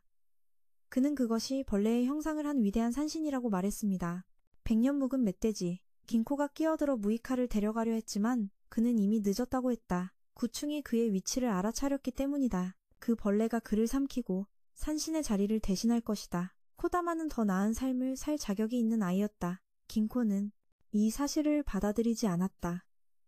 그는 무이카의 몸에서 힘을 빼내려 했다. 그 후 긴코는 다시 산의 무시에게서 힘을 빌리는 의식을 사용했다. 하지만 구충이 찾아왔을 땐 너무 늦었다. 무이카는 긴코의 눈앞에서 사라져버렸다. 그리고 그는 무이카의 삶을 경험하게 되었다. 그 시절 그는 사람들을 만나러 이 마을에 자주 들렀고 모두가 그를 기쁘게 맞이했다. 특히 한 소녀가 그 충사 청년에게 반했다. 마을 사람들도 둘을 엮어주려 했지만 무이카는 거절했다. 그 당시 그도 긴코처럼 무시를 잘 끌어들였기 때문이다. 한 곳에 너무 오래 머물면 그곳이 무시의 소굴이 되어버린다. 하지만 무이카에게는 이 문제를 해결할 방법이 있었다. 바로 현재의 산신을 죽이고 그 피로 무시를 쫓는 향을 만드는 것이었다. 하지만 그는 술에 취해 농담으로 한 말이었는데 무이카를 짝사랑하던 소녀는 다르게 생각했다.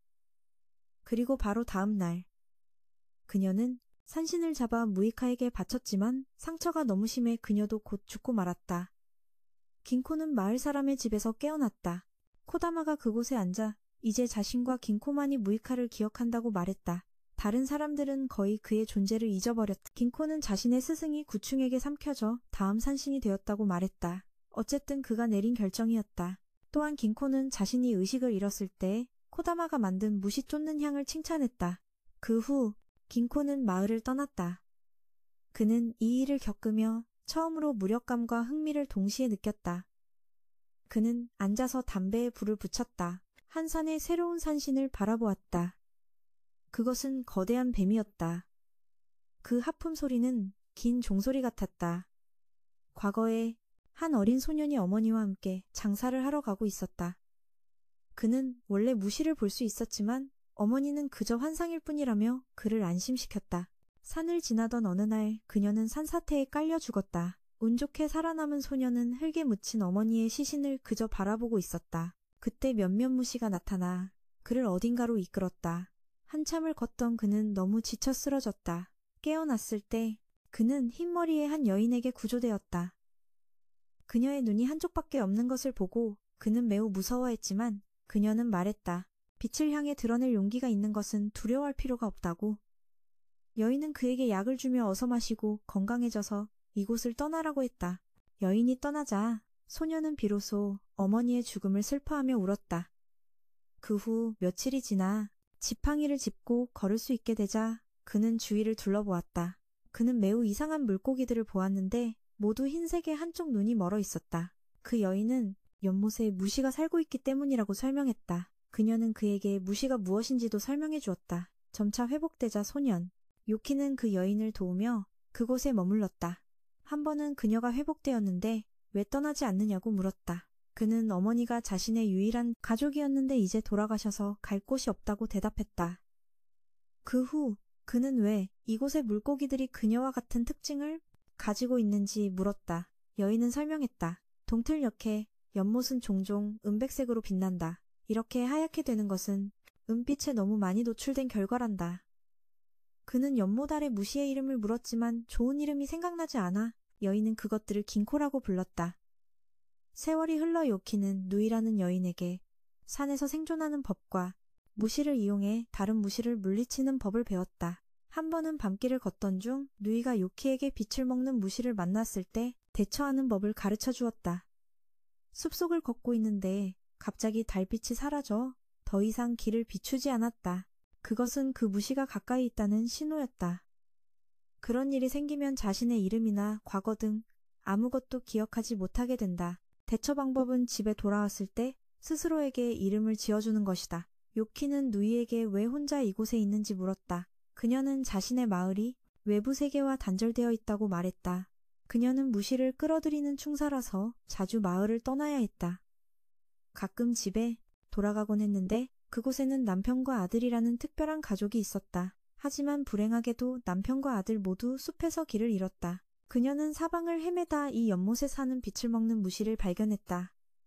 그리고 누이 자신만이 이 무시에 대처하는 법을 알고 있었기에 이곳에 오는 사람들을 보호하기 위해 여기에 머물렀다. 누이는 이곳에 6년 동안 머물렀고 가족이 여전히 어딘가를 헤매고 있기를 바랐다. 그 말을 듣고 요키는 자신이 누이를 대신해 머물 테니 가족을 찾으러 가라고 제안했다. 하지만 그녀는 단호히 거절하며 자신의 일은 스스로 해결할 것이라고 했다. 다음 날 요키는 누이를 대신해 그들을 찾으러 이곳을 떠날 방법을 찾았다. 하지만 연못물을 휘젓는 동안 빛을 먹는 무시가 나타났다. 하지만 그것들은 긴코 물고기들과 부딪혔고 그는 물고기들이 사라지는 것을 목격했다. 이제 그는 왜 그것들이 한쪽 눈만 있는지 알게 되었다. 양쪽 눈을 모두 잃으면 사라지기 때문이라고 누이가 설명했다. 사라지는 게 아니라 긴코가 빛을 먹는 무시로 변하는 것이며 모든 것은 그 법칙에 따라 순환한다. 그녀는 예전에 이 한쪽 눈만 있는 물고기들을 연못 밖으로 옮겨 빛에 노출되지 않게 하려 했지만 결국엔 양쪽 눈을 모두 잃고 말았다. 즉 누이 자신도 그렇게 될 것이라는 의미였다. 그녀는 남편과 아들이 무시가 되었다는 것을 믿지 않고 필사적으로 찾으며 그 은빛을 피하려고 노력했다. 요키는 누이를 돕고 싶었지만 그녀는 이곳에 남기로 결정하고 그를 쫓아냈다. 그녀는 그의 운명은 여행자의 삶이며 그에게 집이라 부를 곳은 없을 것이라고 예언했다. 그리고 그는 밤에 떠났다. 하지만 미련이 남아 숲에서 잠이 들었다. 다음 날 은빛이 다시 나타났다. 누이는 때가 왔음을 알았다. 그녀는 그 빛 속으로 몸을 던졌다. 바로 그때 요키가 다시 달려와 그녀의 손을 잡았다. 그리고 그도 어둠 속으로 끌려 들어갔다. 긴코가 곧 깨어날 것이기에 누이는 이제 한 줄기 빛이 되어 그를 이곳에서 끌어냈다. 그녀는 그에게 남은 평생을 한쪽 눈으로 살아가라고 했다. 그래야만 이곳에서 벗어날 수 있기 때문이다. 영원히 헤어지기 전 누이는 마지막에 그를 만나서 정말 기뻤다고 말했다. 그 후 요키는 누이가 용으로 변해 사라지는 것을 보았다. 이것이 바로 어둠 가장 깊은 곳에 사는 눈 없는 물고기 긴코였다. 깨어났을 때 요키는 한쪽 눈만 남았고 머리카락도 하얗게 변했다. 하지만 그는 과거에 대한 것이나 자신의 이름을 아무것도 기억하지 못했다. 그 후 그는 지나가던 사람에게 발견되어 보살핌을 받았다. 그 후로도 계속 그는 아무것도 기억하지 못했고 남은 한쪽 눈은 칠흑같이 어두워졌다. 그는 또한 몇몇 이상한 것들이 이곳으로 모여드는 것을 보았다. 왠지 모르게 그것들이 점점 더 많이 모이면 위험할 것 같아. 그는 스스로 떠났다. 그때 그의 머릿속에 긴코라는 이름이 떠올랐다. 현재로 돌아와서 긴코는 볼 일이 있어 곧 무너질 것 같은 다리를 건너야 했다. 중간쯤 갔을 때 나무 부러지는 소리가 들려 그는 겁을 먹고 서둘러 건넜다. 그는 앉아서 어떻게 안전하게 빠져나갈지 고민했다. 그때 근처에 한 마을 사람이 다가왔다. 긴코는 다리를 고쳐야 한다고 말했고 그들은 동의하며 곧 하겠다고 답했다. 긴코는 그제야 이곳에 온 이유를 기억해냈다. 그녀의 어머니에 따르면 3년 전 그녀는 긴코가 건너온 다리에서 떨어졌다. 운 좋게 죽지는 않았지만 그때부터 지금까지 이렇게 주저앉아만 있었다. 물론 의원이 고칠 수 있었다면 충사 긴코를 부를 필요도 없었을 것이다. 그는 한나를 살펴보더니 그녀의 머리카락을 만졌을 때의 반응에 주목했다. 밖으로 나가자 긴코는 길을 알려주었던 마을 청년을 다시 만났다. 그는 걱정스럽게 긴코에게 물었다. 한나가 그렇게 된 것은 자기 탓이었기 때문이다. 긴코는 깊이 묻지 않고 자신을 협곡 아래로 데려가 달라고 하며 무슨 일이 있었는지 말해달라고 했다.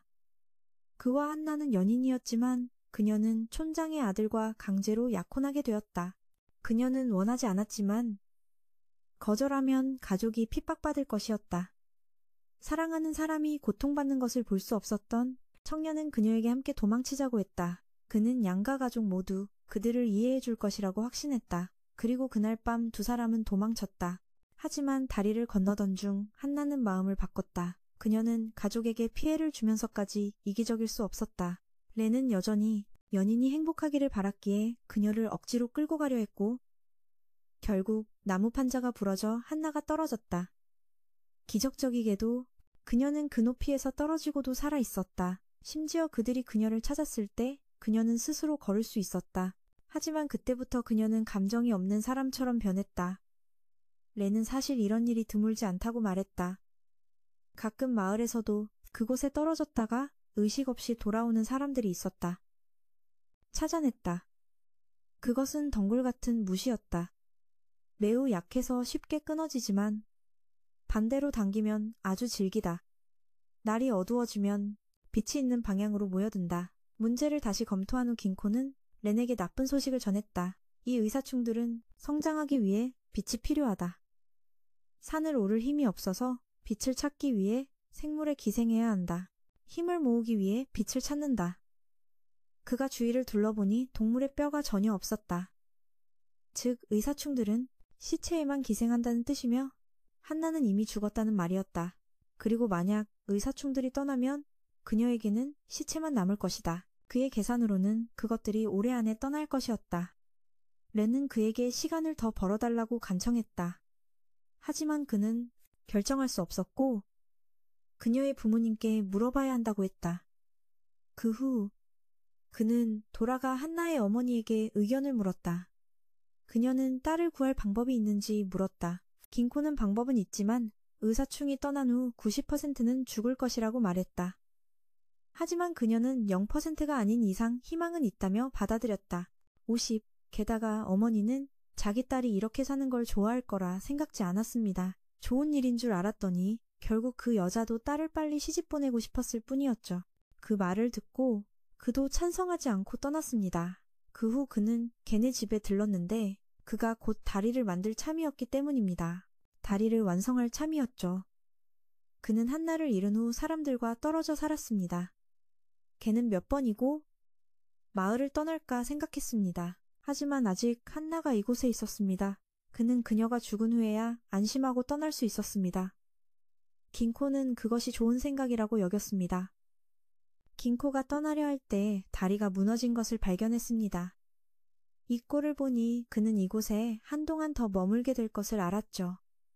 그는 주위를 둘러보고 누가 다리에 무슨 짓을 했는지 짐작했습니다. 그리고 아니나 다를까 한나의 어머니가 다시 걔네 집으로 그를 찾아왔습니다. 하지만 그는 숨었습니다. 한편 한나의 몸속에 있던 가짜벌레 무리가 활동을 시작했습니다. 그날 오후 다리를 다시 짓기 위해 나무를 베고 있을 때 한나가 다가왔습니다. 하지만 그녀는 아무것도 듣지 못하고 정처 없이 걸을 뿐이었습니다.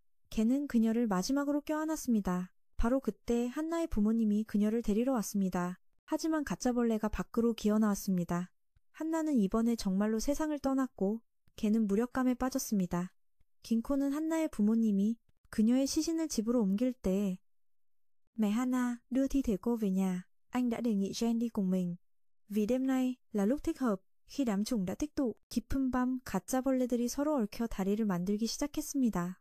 여전히 그 특성 그대로였죠. 앞으로 걸어가면 아주 튼튼하지만 반대로 걸으면 무너져 떨어집니다. 둘은 함께 떠났습니다. 하지만 겐이 멈춰섰습니다. 겐은 이것이 유일한 속죄의 길이라 믿고 가지 않기로 결정했습니다. 그리고는 뒤로 물러서 절벽 아래로 떨어졌습니다. 그 후의 일은 đã quyết định không đi, vì anh ta tin đây là cách chuộc lỗi duy nhất. Sau đó bước về sau và rơi xuống vực. chuyện sau đó. 대나무 숲에서 쉬고 있을 때 긴코는 이상한 사람을 만났습니다. 그는 길을 잃어서 긴코와 함께 빠져나가고 싶어 했습니다. 토박이인데도 길을 잃었다는 게 긴코는 이상하게 생각했습니다. 그리고 아니나 다를까? 그조차도 길을 잃고 말았습니다. 4번을 걸어도 원래 자리로 돌아왔습니다. 나침반은 방향을 제대로 가리키고 있었지만 숲을 빠져나갈 수 없었습니다. 반면 그 남자는 아주 침착했습니다. 나갈 수 없다면 자기와 함께 머무는 게 어떠냐고 말했죠. 잠시 후 그의 아내와 딸도 나타났습니다. 하지만 그들을 따라가는 대신 긴코는 계속 다른 길을 찾았고 반나절을 헤맨 끝에 마침내 밖으로 나올 수 있었습니다. 차 한 잔 마실 틈도 없이 긴코는 마을 노인들이 수군거리는 것을 들었습니다. 그들은 그가 빠져나온 것을 놀라워했습니다. 대나무 숲에 있는 그 남자와 그의 가족이 씨였기 때문입니다. 그들은 어떤 하얀 대나무에 대해 이야기했습니다. 흥미로운 이야기에 그는 다시 숲으로 돌아가 그 남자를 찾았습니다. 그는 마을의 소문에 대해 이야기하고 히라라는 남자에게 그 대나무가 어디 있는지 물었습니다. 물론 히라가 원하지 않는다면 이 일에 끼어들지 않을 것이라고 했죠. 잠시 생각하던 그는 긴코를 데리고 가서 보여주었습니다. 과연 그 대나무는 매우 기이했습니다. 히라는 그런 나무가 4그루 더 있다고 했습니다. 긴코도 이것이 어떤 종류의 벌레인지 짐작했습니다. 이 대나무 숲에 살았다고 이야기했습니다. 그들에게는 아이가 없었고 남편은 자주 집을 비웠습니다. 아내는 식물과 이야기하곤 했습니다. 밤이 되면 그녀는 숲으로 들어갔습니다. 그러던 어느 날 그녀가 임신했다고 말하자 남편은 의심하며 아내를 따라갔습니다. 그리고 아내가 하얀 대나무를 애무하는 것을 보았습니다. 얼마 후 그는 아내가 죽순을 마치 자기 아이인 양 껴안고 있는 것을 보았습니다. 긴코는 아내가 남편에게 삐져서 그를 화나게 하려는 것 같다고 말했습니다. 히라는 확신하지 못했지만 남편이 마을을 떠난 후 모두가 그렇게 믿었습니다. 사실 그 죽순아이는 평범한 아이들과 매우 닮았고 그녀가 바로 그의 아내였습니다. 그녀의 thì ai cũng tin là vậy. Thật ra đứa trẻ mang ấy rất giống những đứa trẻ bình thường và đó là vợ của anh ta. sau khi 하지만 그렇다고 해서 마을 사람들이 그녀를 미워하지는 않았습니다. 그 후 자라서 히라는 그녀에게 청혼했고 부부가 되었습니다. 둘은 매우 행복하게 살았습니다. 마을 사람들도 여전히 둘을 자주 도와주었습니다. 히라의 아내가 임신하기 전까지는요. 그녀는 죽순을 낳았고 그 안에는 아이가 있었습니다. 산파는 그것을 보고 마을로 도망쳤습니다. 그 후로는 아무도 그 부부를 mang và bên trong là một đứa trẻ. Bà đỡ khi thấy thế thì liền bỏ chạy về làng. Sau đó thì không còn ai đến gặp hai vợ. 이번 벌레의 이름은 마가리입니다. 그들은 가족 구성원처럼 뿌리에 기생하여 삽니다. 그들은 나무로부터 영양분을 얻고 대신 성장을 돕는 자극물질을 돌려줍니다. 그리고 히라의 아내는 반인반벌레, 즉 오니코입니다. 히라는 cây và trả lại chất kích thích giúp trẻ sinh trưởng. Và vợ của Hira là nữa, người nữ Mushi hay còn gọi là Oniko. Hira đã chứng kiến đủ thứ kỳ lạ. Để không ngạc nhiên với những gì Jin kể, có 2 thứ anh ta đang cần lo hơn, đó là đưa ra. 혼자 있는 것이 꽤 걱정되었습니다. 그 말을 듣고 긴코는 한 가지 방법을 생각해냈습니다. 그는 히라가 지나온 흔적을 따라 길을 표시했습니다. 보니 그 대나무 주위를 맴도는 것 같았습니다.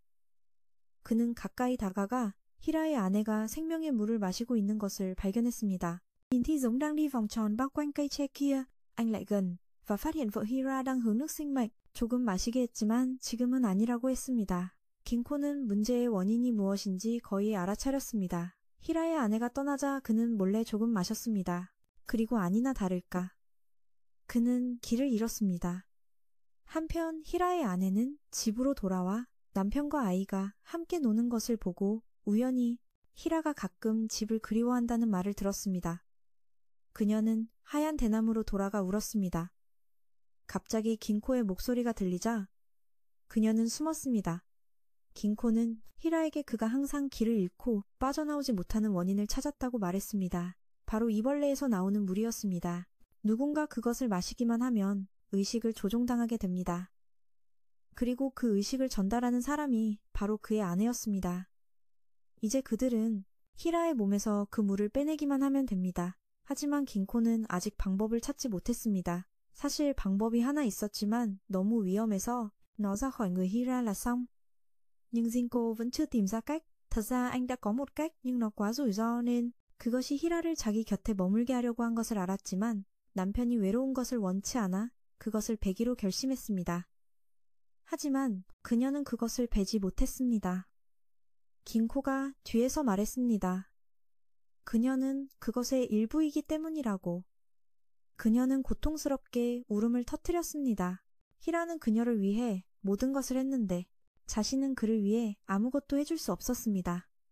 그때 긴코가 놀라는 가운데 히라의 아내가 정말로 대나무를 베었습니다. 베어진 후 그것은 도망쳤습니다. 히라는 아이를 안고 아내를 찾다가 우연히 숲을 빠져나왔습니다. 그는 여동생을 찾아 달려갔지만 그녀는 그를 쫓아냈습니다. 자신도 가정이 있어 아이들에게 피해를 주고 싶지 않았기 때문입니다. 그 말을 듣고 히라는 기쁘면서도 안도했습니다. 그는 아내를 찾아 돌아갔습니다. 긴코는 그들이 괜찮을 거라고 생각했습니다. 그리고 반년 후 그는 그 가족이 잘 지내는지 보러 돌아왔다가 그의 아내와 아이가 죽은 것을 발견했습니다. 히라의 아내가 하얀 대나무를 베자 다른 대나무들도 떠났고 그의 아내와 아이는 살기 위해 대나무물이 필요했기에 그의 눈앞에서 그렇게 죽어갔습니다. 하지만 하늘은 착한 사람을 버리지 않았습니다. 얼마 후 산책을 하던 히라는 하얀 대나무 싹이 돋아난 것을 발견했습니다. 그리고 아내와 아이의 무덤에서 2개의 대나무 싹이 돋아나고 울음소리가 들려왔습니다. 그 후 세월이 흘러 겨울이 왔습니다. 긴코는 무엇에 홀렸는지 눈보라가 치는 데에 헤매고 다녔습니다. 다행히 근처에 집이 한 채 있어 그는 들렀습니다. 안부를 묻고 하룻밤 묵기를 청했습니다. 다행히 그들은 그를 들여보내주었습니다. 날이 밝자마자 그는 그들을 방해하지 않으려고 길을 떠났습니다. 하지만 가는 길에 그는 그 여자의 남동생이 나무에 올라가 어떤 벌레를 잡으려는 것을 보았습니다. 다행히 그가 제때 아이를 붙잡았고 아이의 누나도 왔습니다. 긴코가 충사라는 것을 알자 그녀는 그를 다시 집으로 초대했습니다. 그녀는 남동생 미하루에 대해 이야기했습니다. 미하루는 이상한 것들을 잡는 취미가 있었습니다. 작년 겨울 아이가 숲에서 길을 잃었습니다. Là em trai cô. Miharu có sở thích bắt những thứ kỳ lạ. Chuyện là vào mùa đông năm trước, cậu nhóc đã bị lạc trong. 그때부터 그는 벌레를 볼 수 있게 되었습니다. 하지만 매년 겨울집에 먹을 것이 떨어지면 그는 사라졌습니다. 찾아보면 그는 마을 외곽에 누워 있었습니다. 집에 돌아오면 그는 봄까지 잠을 자고 나서야 깨어났습니다. 그는 또한 많은 돌닦아 이상한 것들을 가지고 돌아왔고 누나에게 다른 사람들에게 알리지 말라고 당부했습니다. 긴코는 그것을 전이 현상이라고 불렀습니다. 그는 Thứ kỳ lạ trở về, còn dặn chị là không cho mọi người biết. Jin gọi đó là hiện tượng chuyển giao. Anh kể rằng có một 그것에 매혹된 것들의 생명력을 흡수하여 봄까지 계속 잠들게 합니다. 이 문제는 미하루가 sức sống của những thứ bị nó quyến rũ, làm cho chúng tiếp tục ngủ đến tận mùa xuân. vấn đề này chỉ cần 미하루 막상 해보니 아이가 전혀 듣지 않아 정말 어렵다는 것을 알았습니다. 그는 아이가 누나를 걱정시키고 있다고 말했습니다. 비록 누나를 돕고 싶은 마음은 알지만 너무 이기적으로 굴지 말라고 했습니다. 밤이 되자 그는 미하루에게 어떤 벌레를 만지면 안 되는지 그리고 어떤 것을 만져도 되는지 계속 가르쳤습니다. 그는 자신이 너무 오래 머물러 벌레들이 모이기 전에 최대한 가르치려고 했습니다. 다음 날 긴코는 Và loại nào nên, anh sẽ dạy hết mức có thể trước khi lũ Mushi tụ hợp lại khi anh ở đây quá lâu. Và hôm sau, Jinko đi. 말이 끝나기가 무섭게 돌아와 보니 아이는 사라져 있었습니다. 긴코는 발자국을 따라 찾아 나섰습니다. 하지만 밤이 되도록 찾지 못했습니다. 발자국도 점차 눈에 덮였습니다. 다행히 그는 소년을 찾았고 소년의 손에는 여전히 이상한 씨앗 주머니가 들려 있었습니다. 그는 그를 데리고 돌아왔습니다. 그 후에도 그는 계속해서 아이에게 벌레에 대해 가르쳤습니다. 그는 집에 돌아왔지만 동면에 들어가 봄이 와야 깨어날 수 있었죠. 하지만 긴코는 기다릴 시간이 없어 떠나야 했습니다. 그의 누나는 무척 걱정했지만 그는 괜찮을 거라고 말했습니다. 내년 봄에 다시 돌아오겠다고요? 하지만 몇 가지 일 때문에 1년 후에야 미하루를 확인하러 돌아올 수 있었습니다. 그를 보자마자 누나는 그를 껴안고 흐느껴 울었습니다. 긴코가 떠난 후로 미하루는 잠들지 않았기 때문이죠. 긴코는 안으로 들어가 살펴보고는 미하루를 깨우려면 무언가가 필요하다는 것을 알았습니다. 그는 떠나기 전에 그 우소부키라는 무시를 찾아가기로 합니다. 그는 미하루의 누나에게 만약 자신이 돌아오지 않으면 북쪽으로 자신을 찾아오라고 당부했습니다. 그는 미하루가 전에 산으로 올라갔던 길을 기억해내려 애썼습니다. 긴코는 지치기 시작했지만 아무것도 보이지 않았습니다. 갑자기 나비 한 마리가 나타났습니다.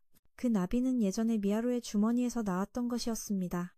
나비를 따라가자 그는 봄이 계속되고 있는 지역을 찾아냈습니다.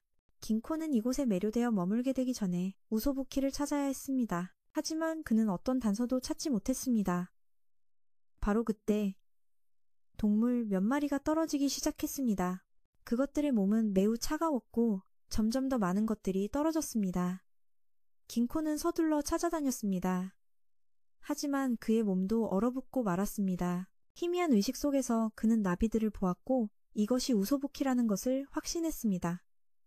그는 한 마리를 붙잡았지만 그의 몸은 점점 힘이 빠지기 시작했습니다.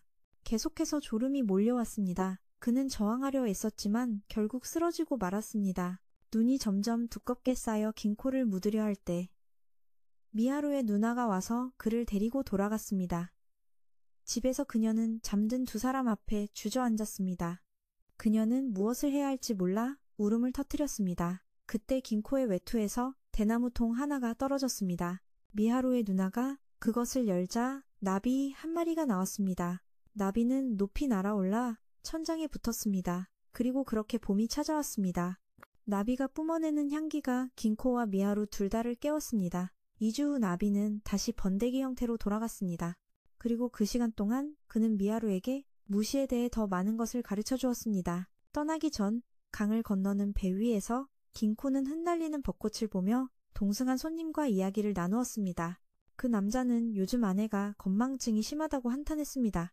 요리하는 걸 잊는 건 말할 것도 없고 시장에 아이를 두고 온 적도 있다고 했습니다. 잠은 정오가 다 되어서야 일어나고요. 긴코는 들으며 웃었지만 때로는 진지하게 그의 아내가 밤에 잠을 자는지 물었습니다. 남자가 그렇다고 하자 긴코도 안심했습니다. 강가에 도착해 둘 다 뱃삭을 치르는데 갑자기 뱃사공 소년이 긴코를 불렀습니다. 소년은 두 사람의 대화를 엿들었고 기억 상실과 야간 불면증이 위험한지 물었습니다. 할 일이 생겼다는 걸 직감한 긴코는 무슨 일인지 자세히 물었습니다. 소년은 자신을 카지라고 소개했습니다. 카지는 긴코를 자기 집으로 안내했습니다. 그곳에서는 어머니가 아들을 잊어버리고 낯선 생물이라 생각하며 숨어 있었습니다. 안으로 들어가자 카지는 어머니가 원래 건망증이 심하고 덜렁대는 편이라고 말했습니다. 그건 별일 아니었지만 작년 봄부터 이해할 수 없을 정도로 많은 것을 잊기 시작했다고 합니다. 그녀는 당구처럼 좋아하던 음식도 잊어버렸습니다. 그녀는 아주 많은 것을 잊었습니다. 특히 연초에는 여동생마저 잊어버렸습니다. 카지가 밖에서 알려줘야 했습니다. 긴코는 듣고 보니 단순한 건망증이 아니라 치매에 가깝다고 생각했습니다. 카지는 어머니가 밤낮으로 일하고 저기 있는 나무 그늘에서 자주 쉰다고도 말했습니다. 이야기를 들은 긴코는 어머니가 잊어버리는 것을 모두 기록하라고 말했습니다. 식사 때 카지의 어머니는 늘 1인분을 더 만들곤 했습니다. 멀리 일하러 간 남편에게 보내는 밥이라고 생각하는 것이었습니다. 하지만 카지는 그것을 낭비라고 여겼습니다. 게다가 아버지는 멀리서 일하면서 마을 사람들보다 돈을 적게 벌었으니 차라리 마을에 있는 게 낫다고 생각했죠. 모자는 말다툼을 시작했고 카지는 집을 나가버렸습니다. 사실 어머니도 이 병을 무척 걱정하고 있었습니다. 그녀는 아들과 남편을 잊게 될까봐 몹시 두려워하며 긴코에게 도와달라고 애원했습니다. 그 후 긴코는 카지가 쓴 기록을 바탕으로 어머니가 잊어버린 것들의 공통점을 찾기 시작했지만 아무런 결과도 없었습니다. 긴코는 어머니가 잊어버린 친척들에 대해 물었고 카지는 대부분 강 건너편에 살아 자주 만나지 않는 사람들을 잊는다고 말했습니다. 하지만 그녀의 남편이라는 예외가 있었습니다. 두 사람은 카지의 어머니가 배를 짜는 것을 보러 갔습니다. 잠을 잘 수 없어서 일을 하는 것이었고 남편을 잊지 않기 위해 항상 그를 생각해야만 했습니다. 긴코는 거의 문제를 파악했습니다. 그는 조용히 카지의 어머니를 관찰했습니다. 아침에 그녀가 일어나 음식을 만들러 갈 때 그는 즉시 그녀의 그림자가 따라가지 않는 것을 발견했습니다. 그리고 잠시 후 그림자는 떠나버렸습니다. 그는 카지의 어머니가 겪는 일은 카게다마라고 불리는 기억을 먹는 무시 때문이라고 설명했습니다. 그것들은 나무 그늘에 숨어있기를 좋아합니다. 거기서 사람이나 동물이 잠들기를 기다렸다가 귓구멍을 통해 들어갑니다. 그 후 숙주는 더 이상 잠을 잘 수 없게 되고 점차 모든 기억을 잃게 됩니다. 기억을 충분히 먹으면 복제를 시작합니다. 복제품은 숙주가 잠시 잠든 틈을 타 빠져나와 나무에 다시 숨어 번식합니다. 처리 방법은 햇볕에 노출시켜 없애는 것입니다. 하지만 그것은 햇빛이 닿지 않는 뇌 속으로 들어가 버렸습니다. 아직 방법은 하나 더 있습니다. 그녀의 뇌 속 기억은 서랍처럼 정리되어 있습니다. 무시가 많은 것을 가져갔지만 전혀 건드리지 않은 기억 영역이 하나 있습니다. 그것은 그녀가 항상 머릿속으로 그리는 남편에 대한 기억입니다. 이 무시는 숙주를 살려두기 위해 매일 약간의 기억을 남겨두는 것 같습니다. 하지만 긴코는 언젠가 그 기억마저 건드리지 않으리란 보장은 없다고 말했습니다. 이제 그는 그녀에게 두 가지를 조언했습니다. 첫째는 가능한 한 많은 것을 배우고 잊고 싶지 않은 것을 계속해서 되새기는 것입니다. 잠시 생각한 후 그녀는 남편을 찾아 밖으로 나가기로 결심했습니다. 남편이 늘 서쪽 도시에 대해 이야기했기 때문에 그가 거기에 있다는 것을 알고 있었습니다. 카지는 그 말을 듣고 반대하지 않았습니다. 긴코는 일을 마치고 떠났습니다. 그는 이것이 최선의 방법인지는 확신할 수 없었지만 그것은 그들의 선택이었습니다. 1년 후 그는 모자의 상황을 보러 다시 돌아왔습니다. 얼핏 보기에 카지의 어머니는 변해 있었습니다. 카즈는 그들의 여정에 대해 이야기했습니다. 서쪽 도시에 도착했을 때 그들은 아버지를 찾았지만 그는 이미 새로운 가정을 꾸리고 있었습니다. 어머니는 그때 큰 충격을 받았습니다. 그녀는 아무 말 없이 카지를 끌고 집으로 돌아왔습니다. 그리고 며칠 동안 먹지도 마시지도 않다가 기력 없이 쓰러졌습니다. 그녀는 며칠 동안 혼수 상태에 빠졌습니다. 그러던 어느 날 기억을 먹는 무시가 자신의 일을 마치고 카지 어머니의 몸에서 빠져나왔습니다. 카지는 그 모든 것을 목격했고 어머니가 깨어났을 때 그녀는 남편에 대한 모든 것을 잊어버렸습니다. 오직 아들과 몇 가지 사소한 것들만 기억할 뿐이었습니다. 어쨌든 카지는 괜찮다고 느꼈습니다. 어머니가 매일 즐겁게 웃었기 때문입니다. 그녀가 잊지 않은 유일한 것은 밤마다 배를 짜는 것이었습니다. 그녀는 왜 그런지 몰라도 밥을 3공기 준비하곤 했지만 그 기억을 잊어버린 것이 정말 편안하다고 느꼈습니다. 길을 계속 걷던 긴코는 요즘 이상한 편지를 몇 통 받곤 했습니다. 그는 몸에 지니고 다니는 고치 더미로 편지를 받았는데 그것이 너무 낡아서 자주 찢어지는 것 같았습니다. 새 것으로 바꿀 필요가 있다고 생각한 그는 아는 사람인 아야라는 이름의 고치 장인을 찾아갔습니다. 그는 자신의 편지가 자주 찢어지고 자기 것이 아닌 편지를 받았다고 이야기했습니다. 그것은 아야가 쓴 편지였습니다. 그것을 보자 그녀는 편지를 확 낚아챘습니다. 긴코는 그녀에게 그 소녀를 잊으라고 말했습니다. 설령 살아있더라도 다시 데려올 수는 없다고요. 어렸을 때 아야에게는 이토라는 쌍둥이 자매가 있었습니다. 둘은 태어날 때부터 우로라고 불리는 것을 볼 수 있는 능력이 있었습니다. 산에서 우로를 관리하는 한 노인이 둘을 눈여겨보았습니다. 그리고 10살이 되었을 때 자매 중 한 명은 그를 따라가 그의 기술을 전수받아야 했습니다. 부모님은 딸을 보내기 싫어했기 때문에 자매가 직접 선택해야 했습니다. 하지만 이토가 자원하자 아야도 함께 가고 싶어 했습니다. 노인은 둘을 떼어놓는 것보다 그게 낫다고 생각했습니다. 그 후 둘은 노인을 따라가 그에게서 모든 것을 배웠습니다. 노인이 가장 먼저 당부한 것은 항상 문을 열어두라는 것이었습니다. 그렇지 않으면 이곳에 우로가 있을 때 두 자매가 잡혀갈 것이기 때문입니다. 노인은 후계자가 둘이나 생겨 매우 기뻐했습니다. 그리고 두 자매는 자신들의 일을 시작했습니다. 첫 번째는 쌍고치를 모으는 것이었습니다. 노인은 그것을 분리해 2개의 다른 고치로 만들었습니다. 그리고 그 안에는 우로라는 무시가 있었습니다. 아야는 그것을 잡아 만들어진 고치 중 하나에 넣는 책임을 맡았습니다. 그리고 봉인하면 우로는 두 고치 사이를 오갈 것입니다. 이것이 이 시대 사람들이 정보를 교환하는 방식이었습니다. 그때 밖에서 노인에게 편지가 도착했습니다. 편지를 쓴 사람은 한 충사의 도움을 요청하고 있었습니다. 충사들은 떠돌이들이기 때문에 노인은 충사들이 남겨둔 고치 중 하나를 골라 편지를 보내기만 하면 됐습니다.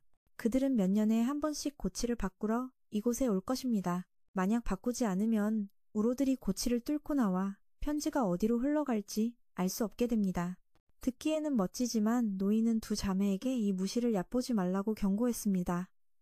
그것들은 자신들의 세계에 굴을 팝니다. 여기에는 많은 우로가 있습니다. 그것들은 닫힌 공간을 찾아 들어갑니다. 그래서 노인은 절대로 문을 닫지 말라고 당부했습니다. 만약 실수로 닫았다면 절대로 다시 열지 말라고 했습니다.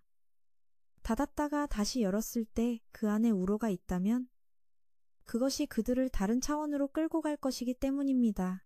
그곳에 갇히면 돌아올 길이 없습니다. 그날 조금만 더 조심했더라면 아무 일도 없었을 겁니다.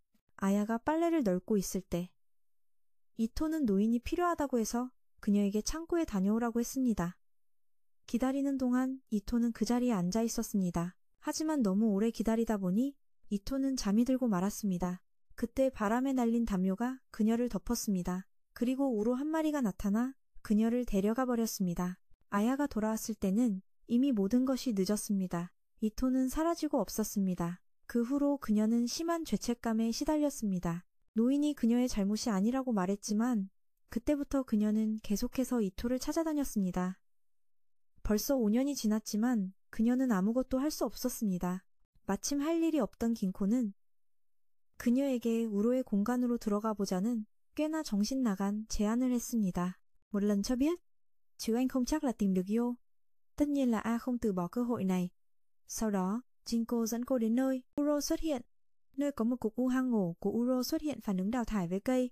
Anh sau đó mắc bản thân vào một cái xích rồi cùng A bước vào trong. Bên trong là rất nhiều cái háng khác. Cả hai lần theo một sợi dây xích có sẵn. Theo Jinko, đó là một trùng sư đời trước để lại cho các trùng sư sau này tự do di chuyển trong đây. Nhưng càng đi vào trong A càng đau đớn. Vì cô biết các lối đi thế này thì đến cả người lớn còn lạc nói chi là một đứa bé 10 tuổi. Đây cũng là lý do Gino dẫn cô vào đây.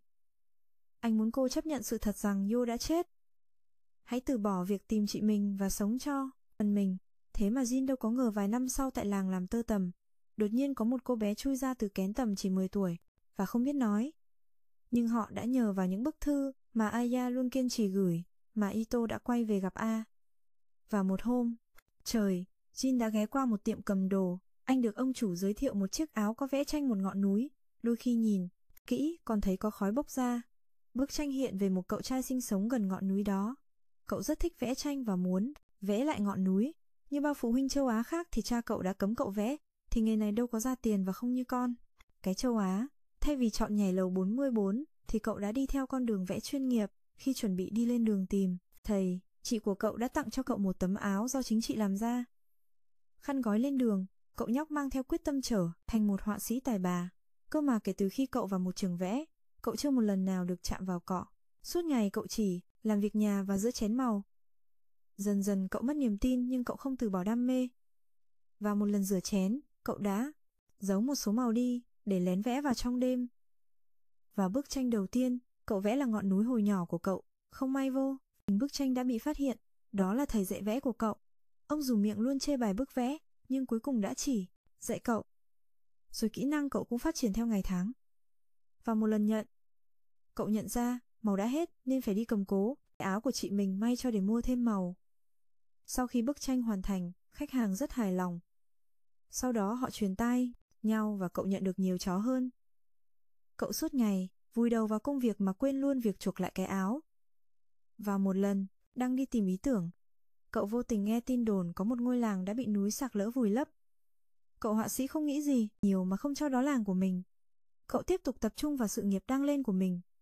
Cái gì quá cũng không tốt, và lần vào việc quá sức cậu đã kiệt sức. Thầy Lăng đã chẩn đoán cậu đang bị lao lực, khuyên anh nghỉ một thời gian. Trong đêm tối, cậu họa sĩ nằm nghĩ về gia đình. Đã 10 năm rồi cậu chưa về nhà, cậu cũng nhớ chị và cha. Có khi cậu nên tận dụng kỳ nghỉ này mà về làng thăm một chuyến. Và rồi thứ đập vào mắt anh ta là một ngôi làng đã bị chôn vùi tan hoang. Anh ta hỏi dì mình về mọi chuyện. Dì thấy anh ta cũng bất ngờ. Làng của họ đã gửi thư cho anh ta 3 năm trước rồi mà, anh ta không đọc sao? Chị anh ta muốn nhờ danh tiếng của anh ta để vực dậy ngôi làng mà không có hồi đáp gì. Cha, anh ta đã chết ở vụ sạc lỡ, còn chị anh ta cũng chết sau khi sinh con. Người gì khuyên anh ta đừng về làng nữa, mà hãy quay lại thành thị sống mãi ở đó luôn đi. Vì dân làng ở đây có vẻ không tiếp đón anh ta. Từ đó thì anh chàng họa sĩ cũng mất tích luôn. Jin nghe qua câu chuyện rất chi là thú vị đó, nhưng anh vẫn không chấp nhận cái giá mà ông chủ đưa ra.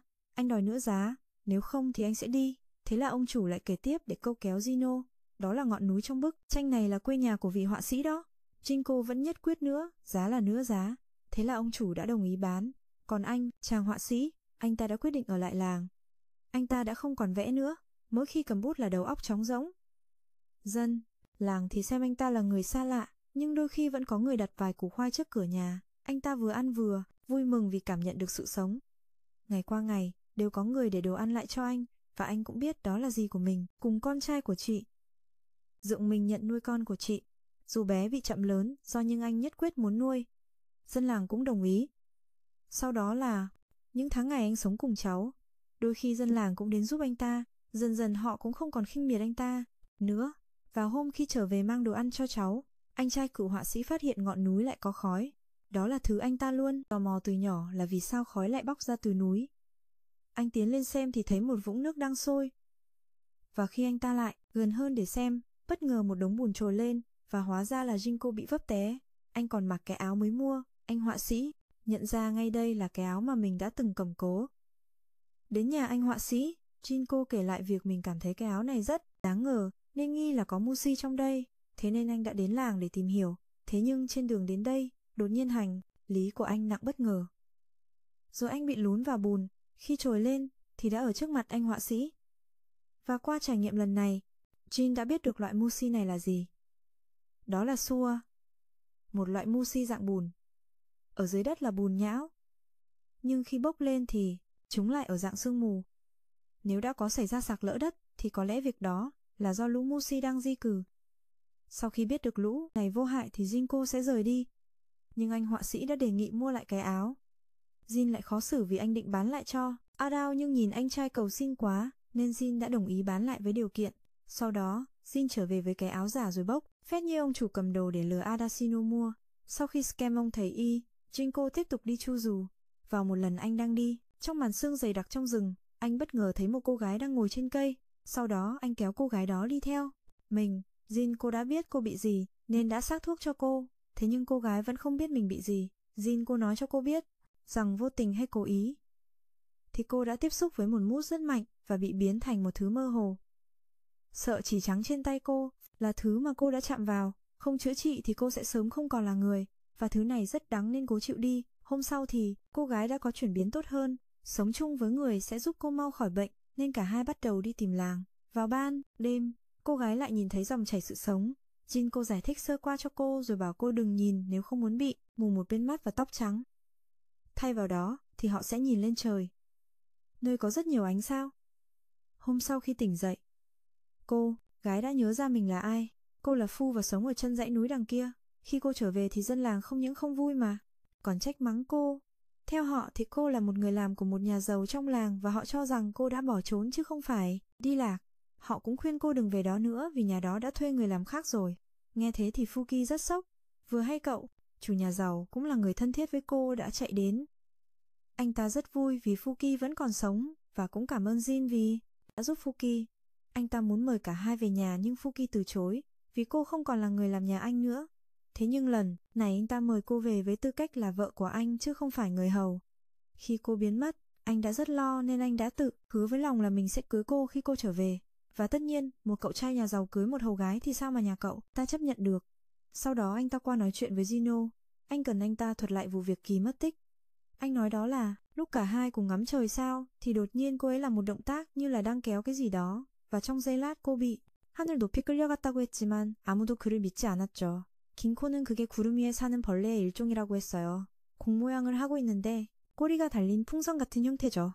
쿠모암이라는 특별한 구역의 하늘에 떠다니며 하늘의 벌레를 흡수하고 빛을 낸다고 해요. 밤에는 마치 유성처럼 보여서 벌레술사들은 그걸 떠돌이별이라고 부르죠. 그리고 먹이를 찾지 못할 때면 낚시를 하듯 촉수를 땅 가까이 내립니다. 그건 벌레를 볼 수 있는 사람들을 유인하죠. 후키처럼 벌레를 볼 수 있는 사람들을요. 살짝만 닿아도 곧바로 하늘 높이 끌려 올라가요.